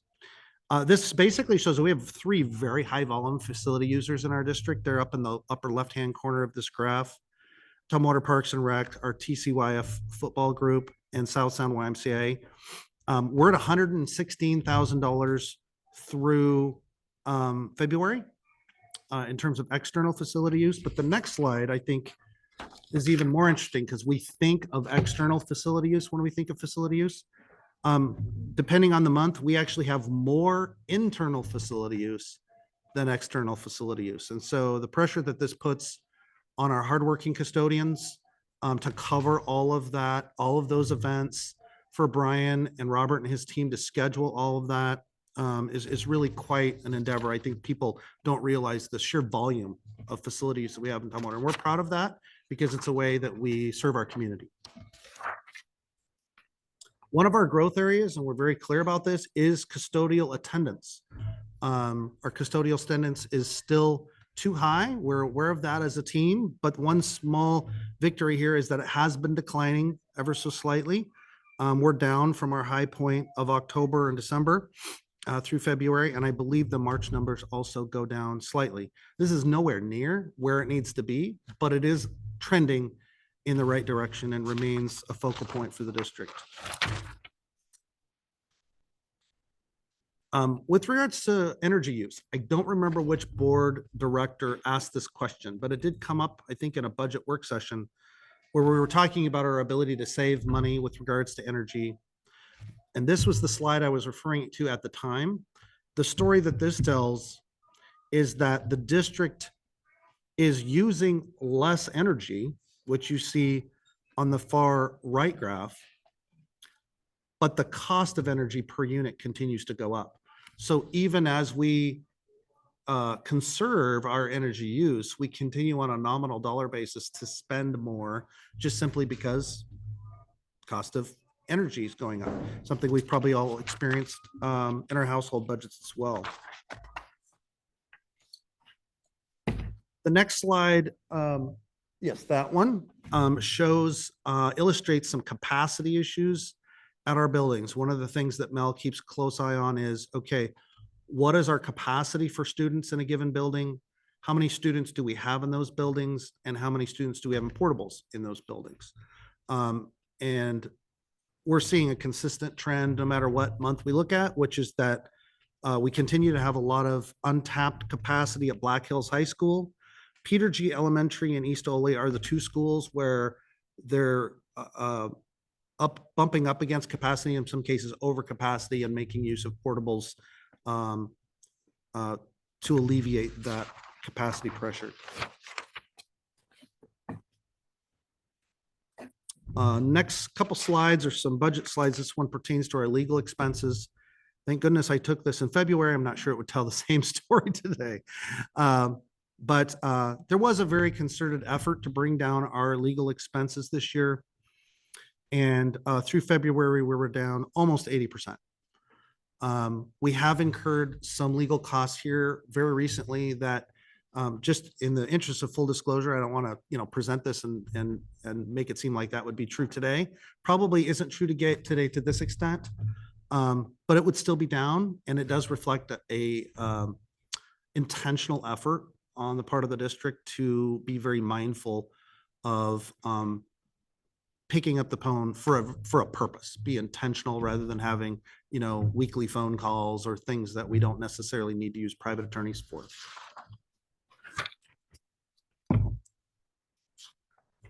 The next slide pertains to our certificated staff and looks at 2 types of costs. One is our substitute costs and one is our extra time costs. So I think the board is familiar with the difference between extra time and overtime, right? So in this case, this is like per diem hours that are being paid to certificated staff. And I'm happy to report that in both cases, we are down year to year, not hugely, but we are down. So the first bar represents the current year of 24-25 through February, and the bottom bar represents through same period of time 1 year earlier.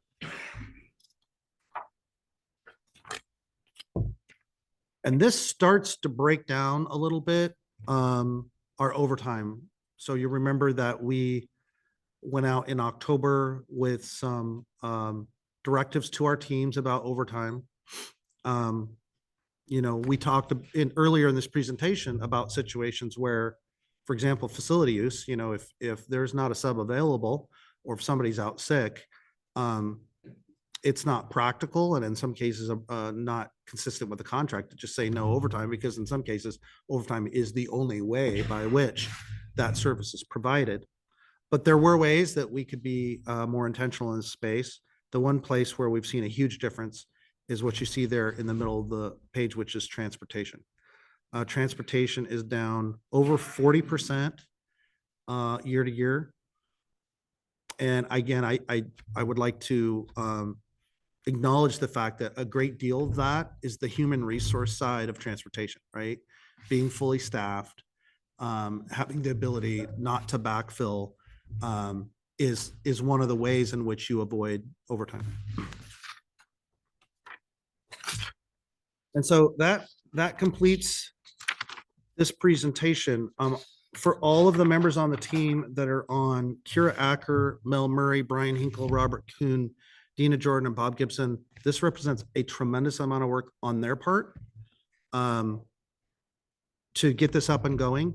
And in each case, they each had a positive story to tell. They also all have growth areas, but that's the power of this process, to be able to be tracking exactly what we're doing and find the ways that we can help the district achieve its strategic plan goals.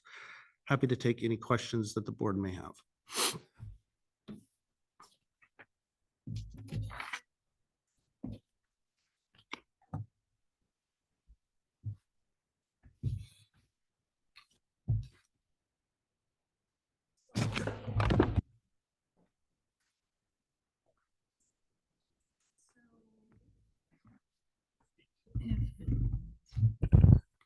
Kira is not doing the financial update, so we're on to policy 6220, bid or request for proposal requirements. So that's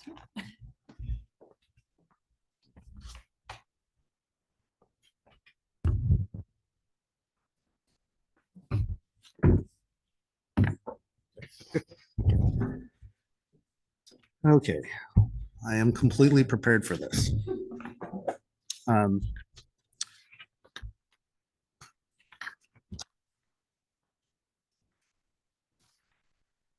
Okay, so as has been the case this year with several other WASDA policies, there is a memo in your packet that explain this, but there are a number of finance policies that need to be updated for the most recent WASDA model. So I think you've been getting a steady flow of these in human resources, for example. So the one that jumped right off the page is 6220. Anytime we get audited and they see that our current policy is not in concert with the most recent WASDA model policy, they basically give you a little time to do that. And then they come back and check and say, well, if you didn't get it done, then we're going to issue a finding. So we're in that period where they pointed it out and they gave us a little bit of time. So there are no changes that are proposed in that are not simply reflected in WASDA's change of 6220, reflecting current state and federal law. And that's all that's my full comment on that.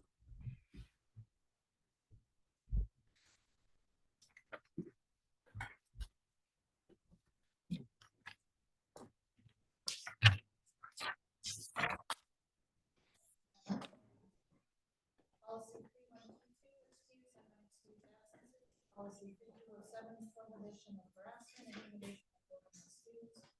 Policy 01, discipline, and policy 3525. Thank you. Okay. Okay, I'm just going to give you guys a couple brief overviews of each policy. 3122 is excused and unexcused absences, and it's removing outdated language that was related to remote learning and COVID circumstances.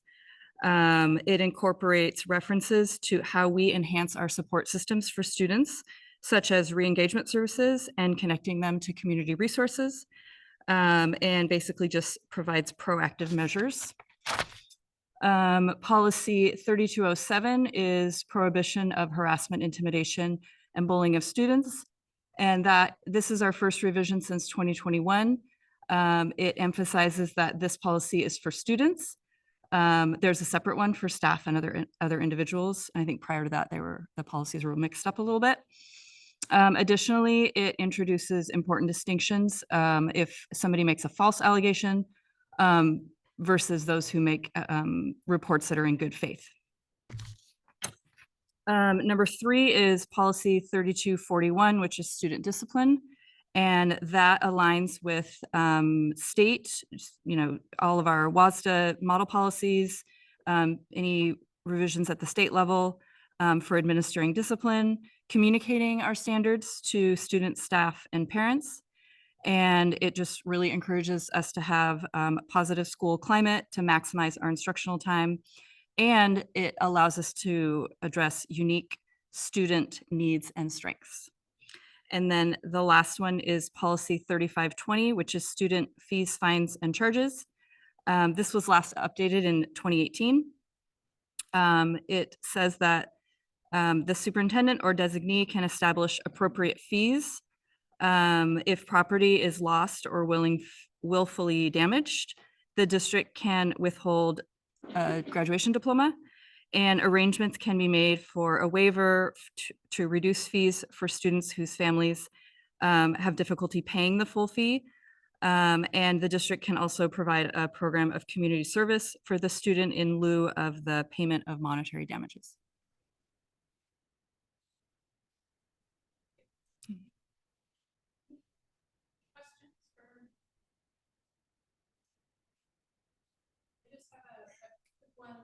Looking at the memo, it looks like in parentheses it says the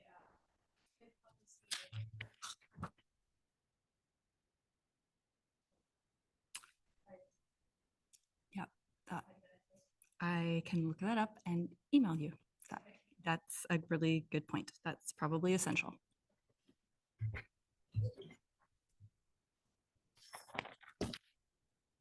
Thank you.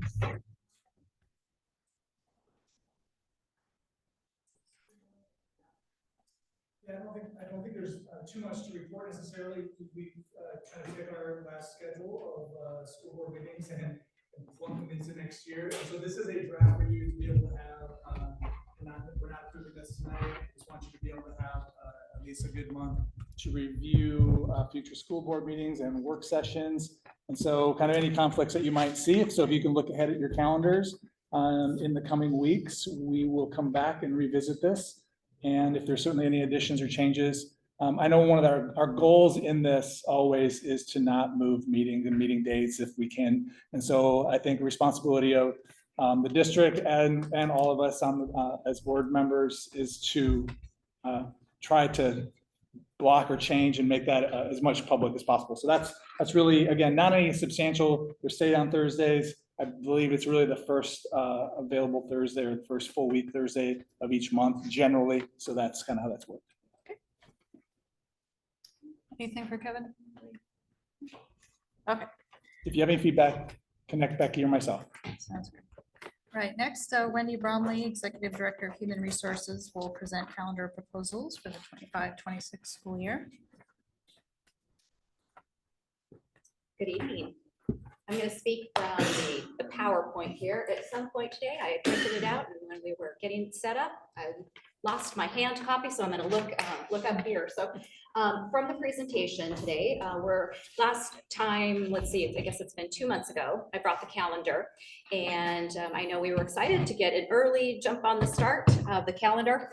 And what we found was that there were some questions that I had both received via email about why are we still, doing a 2-week conference. I know Dr. Taylor, you had asked that. That's just kind of, what it's been, right? And I appreciated the opportunity to take those comments and we went back to the staff and we surveyed all of our TEA members. And so what you'll see in the presentation is there's a calendar A, which is our 2 weeks of the conferences, which has been the traditional. So nothing changed from the last time that I came, as far as the start of school, the end of school, when winter break is, spring break, none of that changes. What I'm bringing back is proposals on 1 or 2 conference weeks is really what the proposal is. And so what you'll notice here, change the next page or the next slide, is kind of a comparison of some of the pros that our principals all spoke with their, had staff meetings and talked about these, and these were developed through the pros and cons. And so what you'll notice, one of the pros to moving to 1 week was there's increased instructional time, right? And so it aligns with semester, which is very timely then for some discussion to then look at, especially for the secondary, to say this is a review of previous semester, let's plan for second semester. So there's some of that. Minimizes that break in that academic by having having 2 different early release weeks. And then also just helps to maintain routines. Some of the cons that the staff said was it could create schedule challenges for our families that, Tumwater has traditionally always had 2 weeks. That's what they depend on. And so that was some of the feedback. Reduces the intervention time because, it's, even though, we're hoping that our teachers are always reaching out and stuff, it's just that face-to-face communication that they felt was really important, that they felt like some would lose that contact. And then it could reduce the time for those in-depth conversations. Again, face-to-face, they feel like at the elementary is really, really powerful. Okay, so that was calendar A. So you'll notice that the survey results, which we did a Likert scale, kind of a 1 to 5. And so what you'll really notice is that 55.3 wanted to reduce to 1 week. And this is our elementary teachers, with 44.7 wanting to keep it at 2 weeks. 29% were like, we could do either way, really very neutral. And then you'll see that of those that said they really, want conferences, 38%, it was very important decision to them. And then 37% considered it to be important to reduce. So kind of, it's very close there. So then we talked to the middle school. This was their feedback. One of the things that you may remember is that one of the middle schools would like to do strong starts. The other one does not want to do strong starts. They have some other traditions they do. So strong starts came out on, was part of that that survey. And so what you'll notice though is that really 38% were very neutral, but they could go either way. And then 44% felt it was important to stay with 2 weeks, while the 18.2 felt it was important to reduce to 1 week. So you're kind of, there's not a lot of it was really overwhelming that it was going to go one way. And if you'll remember right now, only our elementary and middle schools do conferences. But the law around the high school and beyond plan says that there has to be parent involvement. And so one of the things that are discussions that really came out from student learning was that it's really important for to add 1 week. So what you'll notice is that in either of these calendars, there is a 1 week that's added for at the high school levels, just so that families can be involved in those plans of that high school and beyond plan, and can have that face-to-face conversation starting in 9th grade. So that is, and so are you there? About a conference week. Yep. So some of the conversation around that was, the state law requiring that parental involvement, helping families to stay engaged, that face-to-face conversation is still really critical. And then, of course, some of the cons is some loss of instructional time. You know, all of these are proposed as that half day, not full day, obviously. So, and then you'll see where the data showed on that, whether really supportive, not supportive. You know, 43% said they don't want to have conference week. 27% neutral, and 30% are in favor.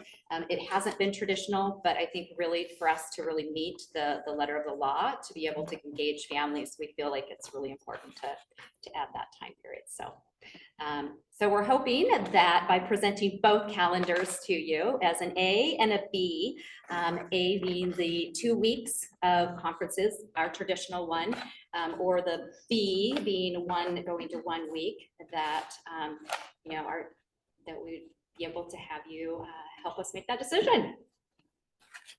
Any questions? Yeah.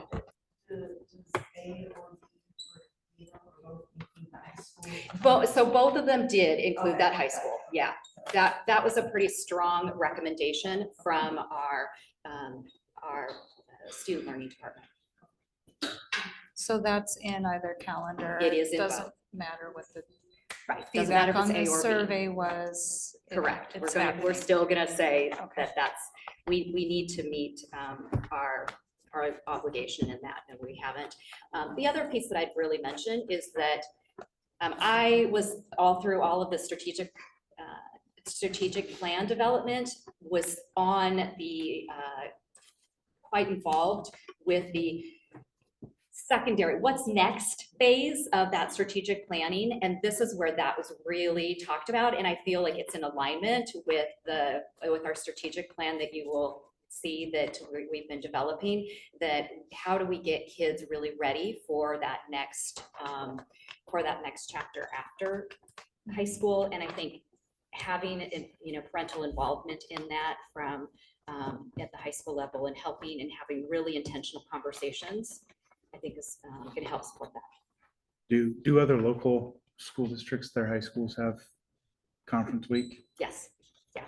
And then like Olympia does I want to say, I believe Olympia does like a hybrid 1 week and then 2 weeks. So it's kind of all over like they do 2 weeks for their elementaries and then 1 week for their high school, I believe. And then Is there alternative options besides a conference week to meet that recommendation from the state? yeah, I mean, it's a little harder to get parents in because, you know, you got to have them sign and be part of that. So you send something home, it doesn't always come back in somebody's backpack, right? And so it's, you know, from somebody who came from the high school for many, many years, that was, you know, it was in a high school. It can be a very powerful tool to get a family in there and talk about pathways and what's the next, you know, what are those next steps, and have those individual conversations with the family and the kids. So I also would recommend it, just from my experience in high school administration for many years. How do you deal with homeless kids that don't have families to come to that? Absolutely. So what we always do is make sure that we have a supported adult. Whoever it is they've connected with at the school, you know, and that's often the case. You know, I've seen conferences at the secondary ran in all kinds of ways, really, from student-led conferences, which I think are, you know, is a great model too, where the student is preparing and showing their work and really leading that conference at that age. And so often, you know, they've worked on this. They want to be able to share. And so what trusted adult do they have that can come? Is it somebody at the school? Is it somebody, you know, outside of their life that's not a parent? So always invited.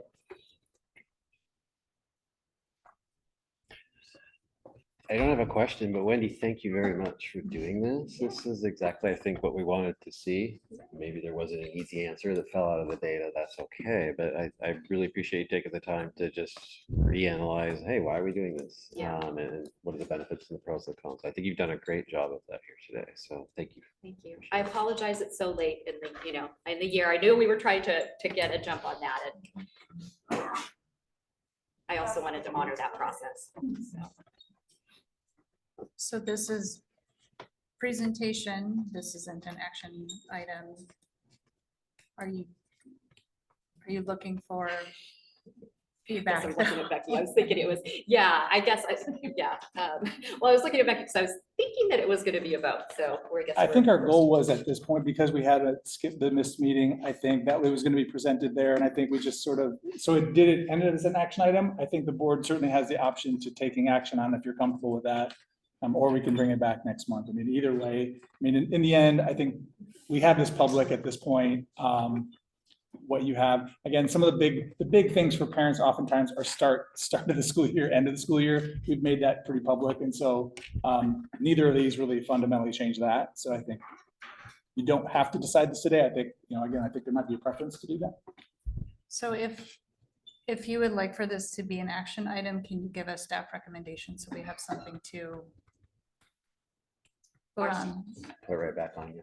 Yeah, I think internally our team would go to 1 week. Is everyone comfortable? Oh, guess we're ready. I second.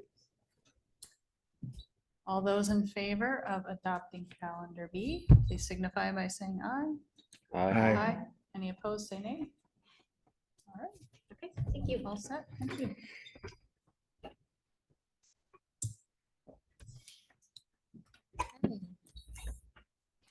We will now move on to our other action items. Megan Dawson, Assistant Superintendent, will present second reads for the following policies: 3115, students experiencing homelessness, enrollment rights and services; policy 3116, students in foster care; policy 3205, sexual harassment of students prohibited; and policy 4210, regulation of dangerous weapons on school premises.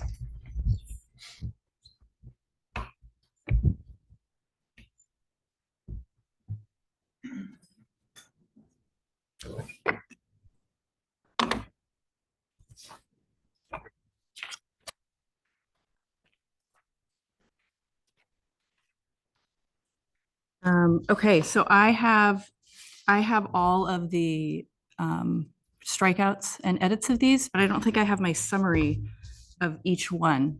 Do you want me to read the summary of each one?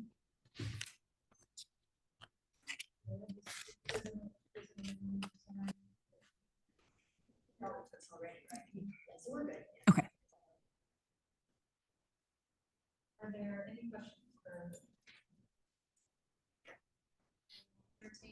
motion for action?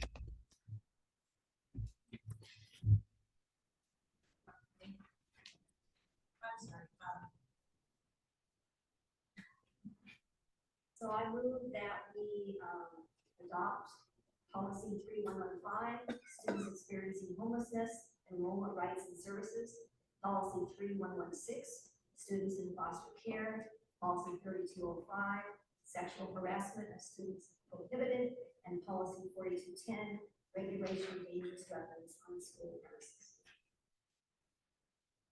Second. Any discussion?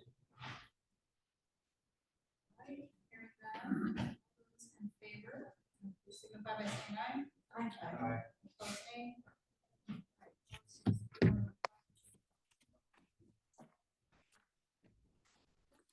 Thank you.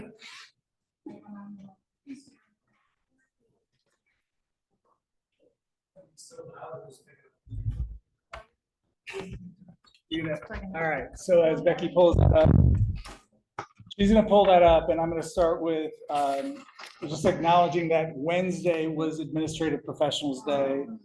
And as she does that, it's a time to honor all of our professionals in all of our schools who keep our schools and offices running smoothly. Their professionalism, care, behind the scenes support is essential.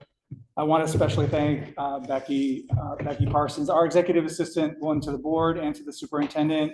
Her attention to detail, unwavering commitment to our governance team is greatly appreciated. So thank you, and hopefully we appreciate her well, not just on Wednesday, but every day. We appreciate her work. It is National Volunteer Week this week. I was excited to hear John share just like these, almost 700 hours of volunteer Director Taylor was sort of whispering like, hey, I'd like to see volunteer hours across our district, and I'll see if I can get that for you to see really the incredible number of volunteers we have in all of our schools. And we don't often celebrate that enough. But this is a week that started back in 1974 for National Volunteer Week to recognize and celebrate the impact of volunteers, not only here in Tumwater, but across the country. We are incredibly grateful for all of their support that they come to our school with. And so they make a huge difference. The more connected our community is, the better off we are. And so thank you for making a difference in Tumwater. I do want to acknowledge that April is the month of the military child. Realizing they have a theme each year, and this year it's realizing reconnection through resilience. That honors the unique experiences of children in military families, navigating frequent moves, adapting to new communities, and staying strong through the separation of loved ones. We're especially proud to recognize the military families within our own Tumwater school community, including one of our own school board members whose spouse currently is serving. Your dedication and sacrifice do not go unnoticed, and we thank you for all your schools. I even wore a little my purple up today, so even though today was not that official day, so April 15th. And I know our schools did a lot of some stuff across our district. I've been meaning to bring this update to you, and I am thrilled to announce that Melody Hackworth and Lorena Slaughter, their students at Black Hills High School, have been recognized for their exceptional academic and leadership accomplishments with the Pacific Lutheran University President Scholarship. Their scholarship award is worth $34,000 per year and is one of PLU's most competitive scholarships. Out of more than 400 applicants, only 133 of them were selected for this honor. So I just want to congratulate them. This reflects their outstanding academic performance, leadership skills, commitment to service. This year's President's Scholars have an impressive average weighted GPA of 4.05. So underscoring the caliber of the students that are chosen for this recognition. So congratulations to them. As you know, each month we've been doing Employees of the Month, recognizing both certified and classified employees who really demonstrate outstanding service to their schools and to our school community.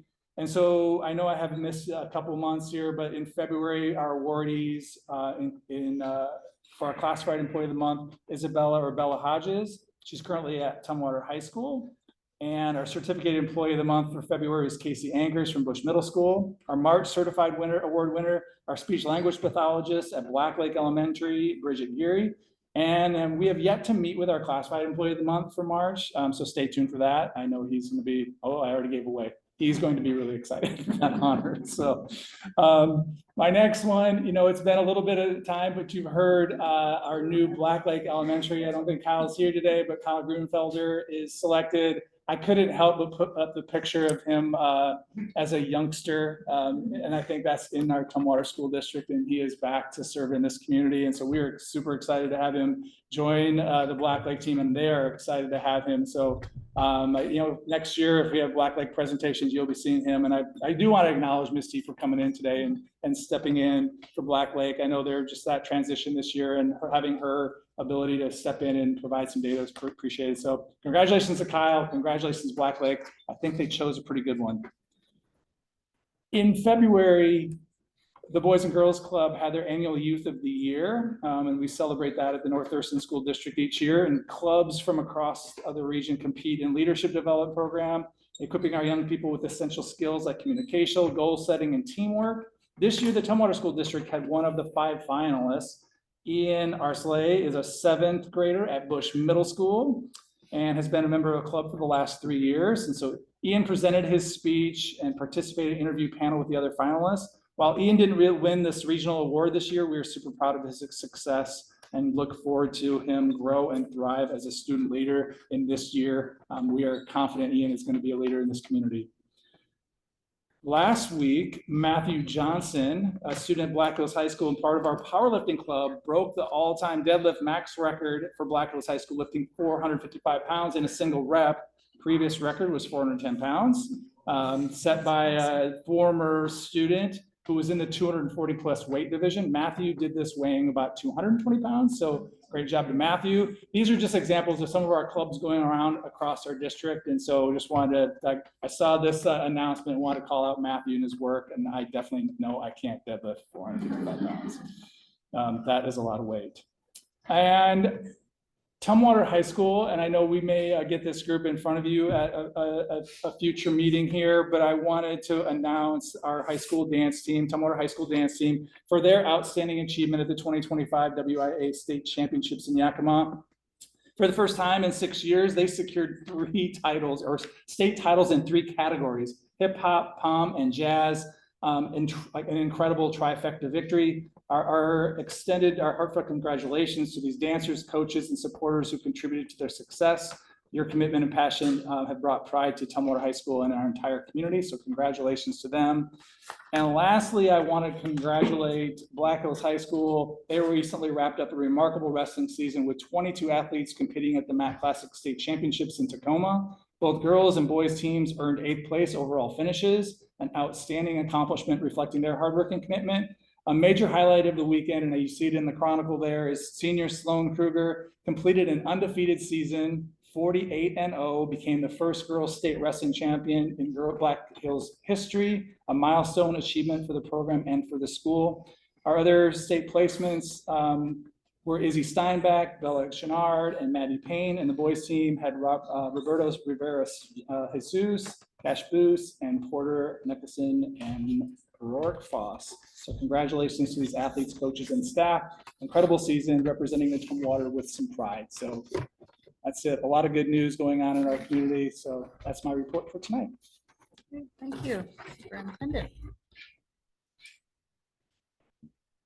All right, we will now move on to board member reports. Director Baird, do you have a legislative report? The only report is that session is supposed to end on Sunday, and the budget should be coming out tomorrow or Saturday.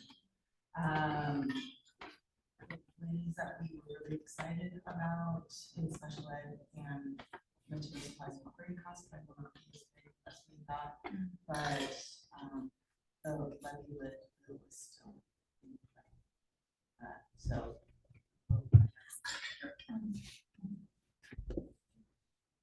That's excellent, because those were kind of the big ones in our priorities, right? Yes. So to Yeah, have it's something, not as much. yeah, that's great.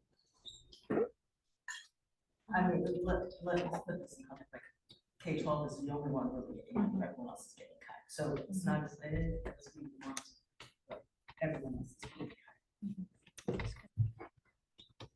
All right. So board goals update. The only thing I was just going to throw out there real quick is I'm recommending we continue our discussion on our governance goal following the discussion that we started at our last work session on adjustments to our protocols, and specifically starting to take a look at some of our policies around like public comment and aligning things and looking to build on what Director Beard had introduced about a month ago or so to try and increase the ability for people to participate and work on that. So hopefully we can put that on the schedule for our next work session. All right, thank you. We will now move on to board comments. Please keep in mind each person has approximately 2 minutes to speak. And we're going to self-select order. Would anybody like to go first? Board comments.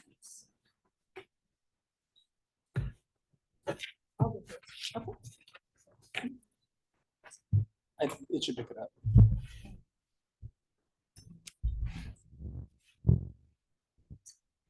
Mine's 2 sentences, really quick.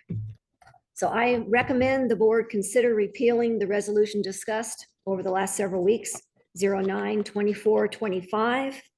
It is time for us now to focus on student learning broadly and include everyone lawfully.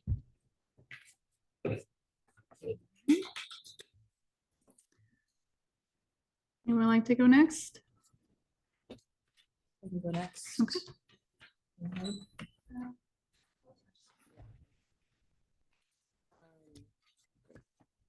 Okay. So I've had the opportunity to attend a lot of great events recently. Heather Stokes at Tumwater Hill puts on a great concert. Had a couple date nights, listening to Muppets and Sesame Street concert and her Ode to the 90s concert. Her next concert is May 2nd. There's a performance at 9 a.m. and another one at 6:30. You can go to dinner and then go listen to some kids play marimba and sing.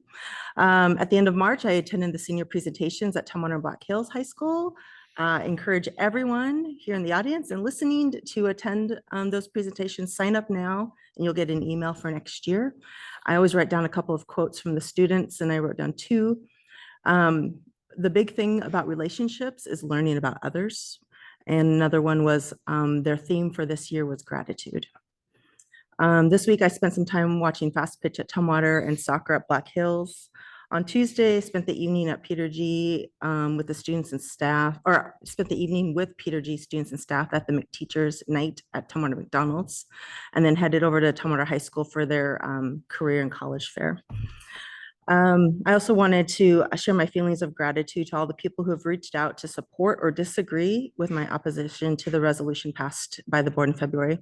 I've learned a lot from those who have taken the time to voice their disagreement with me. And I feel like we have found many topics where we agree.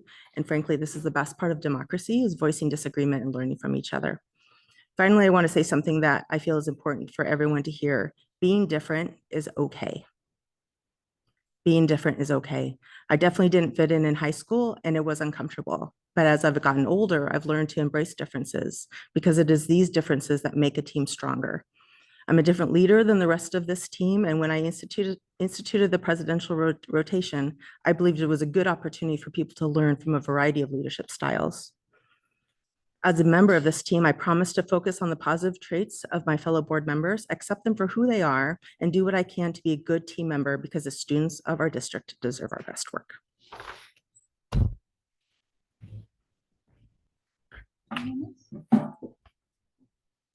Yeah, no, it's, just want to thank the district staff for the job they did tonight. Wendy, Megan, Ben, and the crew that came online, as well as John, and special thanks to Misty for stepping in. And I'm sure it was somewhat easy for her to do that, but again, she hasn't been the principal there in a while. So thank you, Misty, for jumping in and presenting that information. And then I think that's all I had. Thanks. I'll go next. Just wanted to say I'm excited we finally made it through a meeting. It's been a while. I appreciate everyone that came today, everyone that came from any spectrum of what they were here for today. I appreciate, like I always say, all the public speakers for coming here. It takes a lot to get up in front of everyone and speak, regardless of what you're talking about. It's pretty important for the community to come through and come out here, and I appreciate that. As always, I like the SIP reports from the principals. I think they did an excellent job. I like all the data points. I thought they did an outstanding job. Having two young kids in the district that just went through the dyslexia screening, I thought that was a very interesting report by Angie, and I thought she did a very good job. Learned a lot of information about that I just wasn't aware of.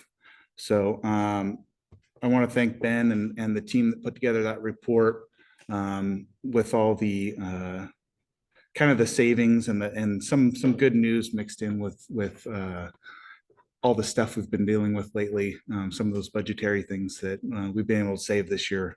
Exciting news. So I don't think I have anything else. Just want to thank the staff for all the support they've put with the board members and everything they've done to help us over these last couple months. Appreciate it, and thank you. So I'm going to read my comments that I had prepared for the February 27th board meeting. So they may seem a little outdated, but this is the first opportunity I've had to really go back to it, and they're important. So first, I wanted to acknowledge all of the amazing accomplishments of our Tumwater District students over the month of February. We heard about the great performances that the Black Hills High School band had at the solo ensemble event and the large group that were moving on to state. Was told that competition pool include all schools, not just 2A, so that is extra impressive. And I have on my notes, look forward to hearing how things go in April. So that's a good follow-up for finding out how things went. Next, huge congratulations to all of our wrestlers who competed at state, placed, especially Sloan Kruger for her undefeated season and state championship. This is a super tough sport, and so to have so many state placers from the district is great, plus team 8th place for both boys and girls from Black Hills. Want to give a special shout out to all the wrestling coaches as well. There's a lot of emotion at the state tournament, plenty of happiness and joy, but also lots of heartbreak and tears. And the coaches are always right there, not only to share in the celebration of success, but to give hugs and words of encouragement when needed. Great job, everyone. Finally, I wanted to thank everyone for their advocacy and sharing their thoughts and perspectives about current issues and the things that you all are passionate about with the board. However, most of the big issues people have come to talk with us about, at least in the 5 years I've been on the board, typically related to state law. Whether it's about sexual health curriculum, emergency school closures, mask mandates, vaccine requirements, gender equity, financial regulations, all derived from a state law, and decision makers that are beyond the purview of the Tumwater School Board. This one is definitely out of date as the legislative session is wrapping up soon, but either way, I still would like to encourage people to tune in what is happening in Olympia on the Hill, get involved and take that passion and energy and use your voice to advocate for things that are the most important to you, specifically to the state legislature. All right. No further business coming before the board. We are adjourned at 8:27 p.m. Thank you.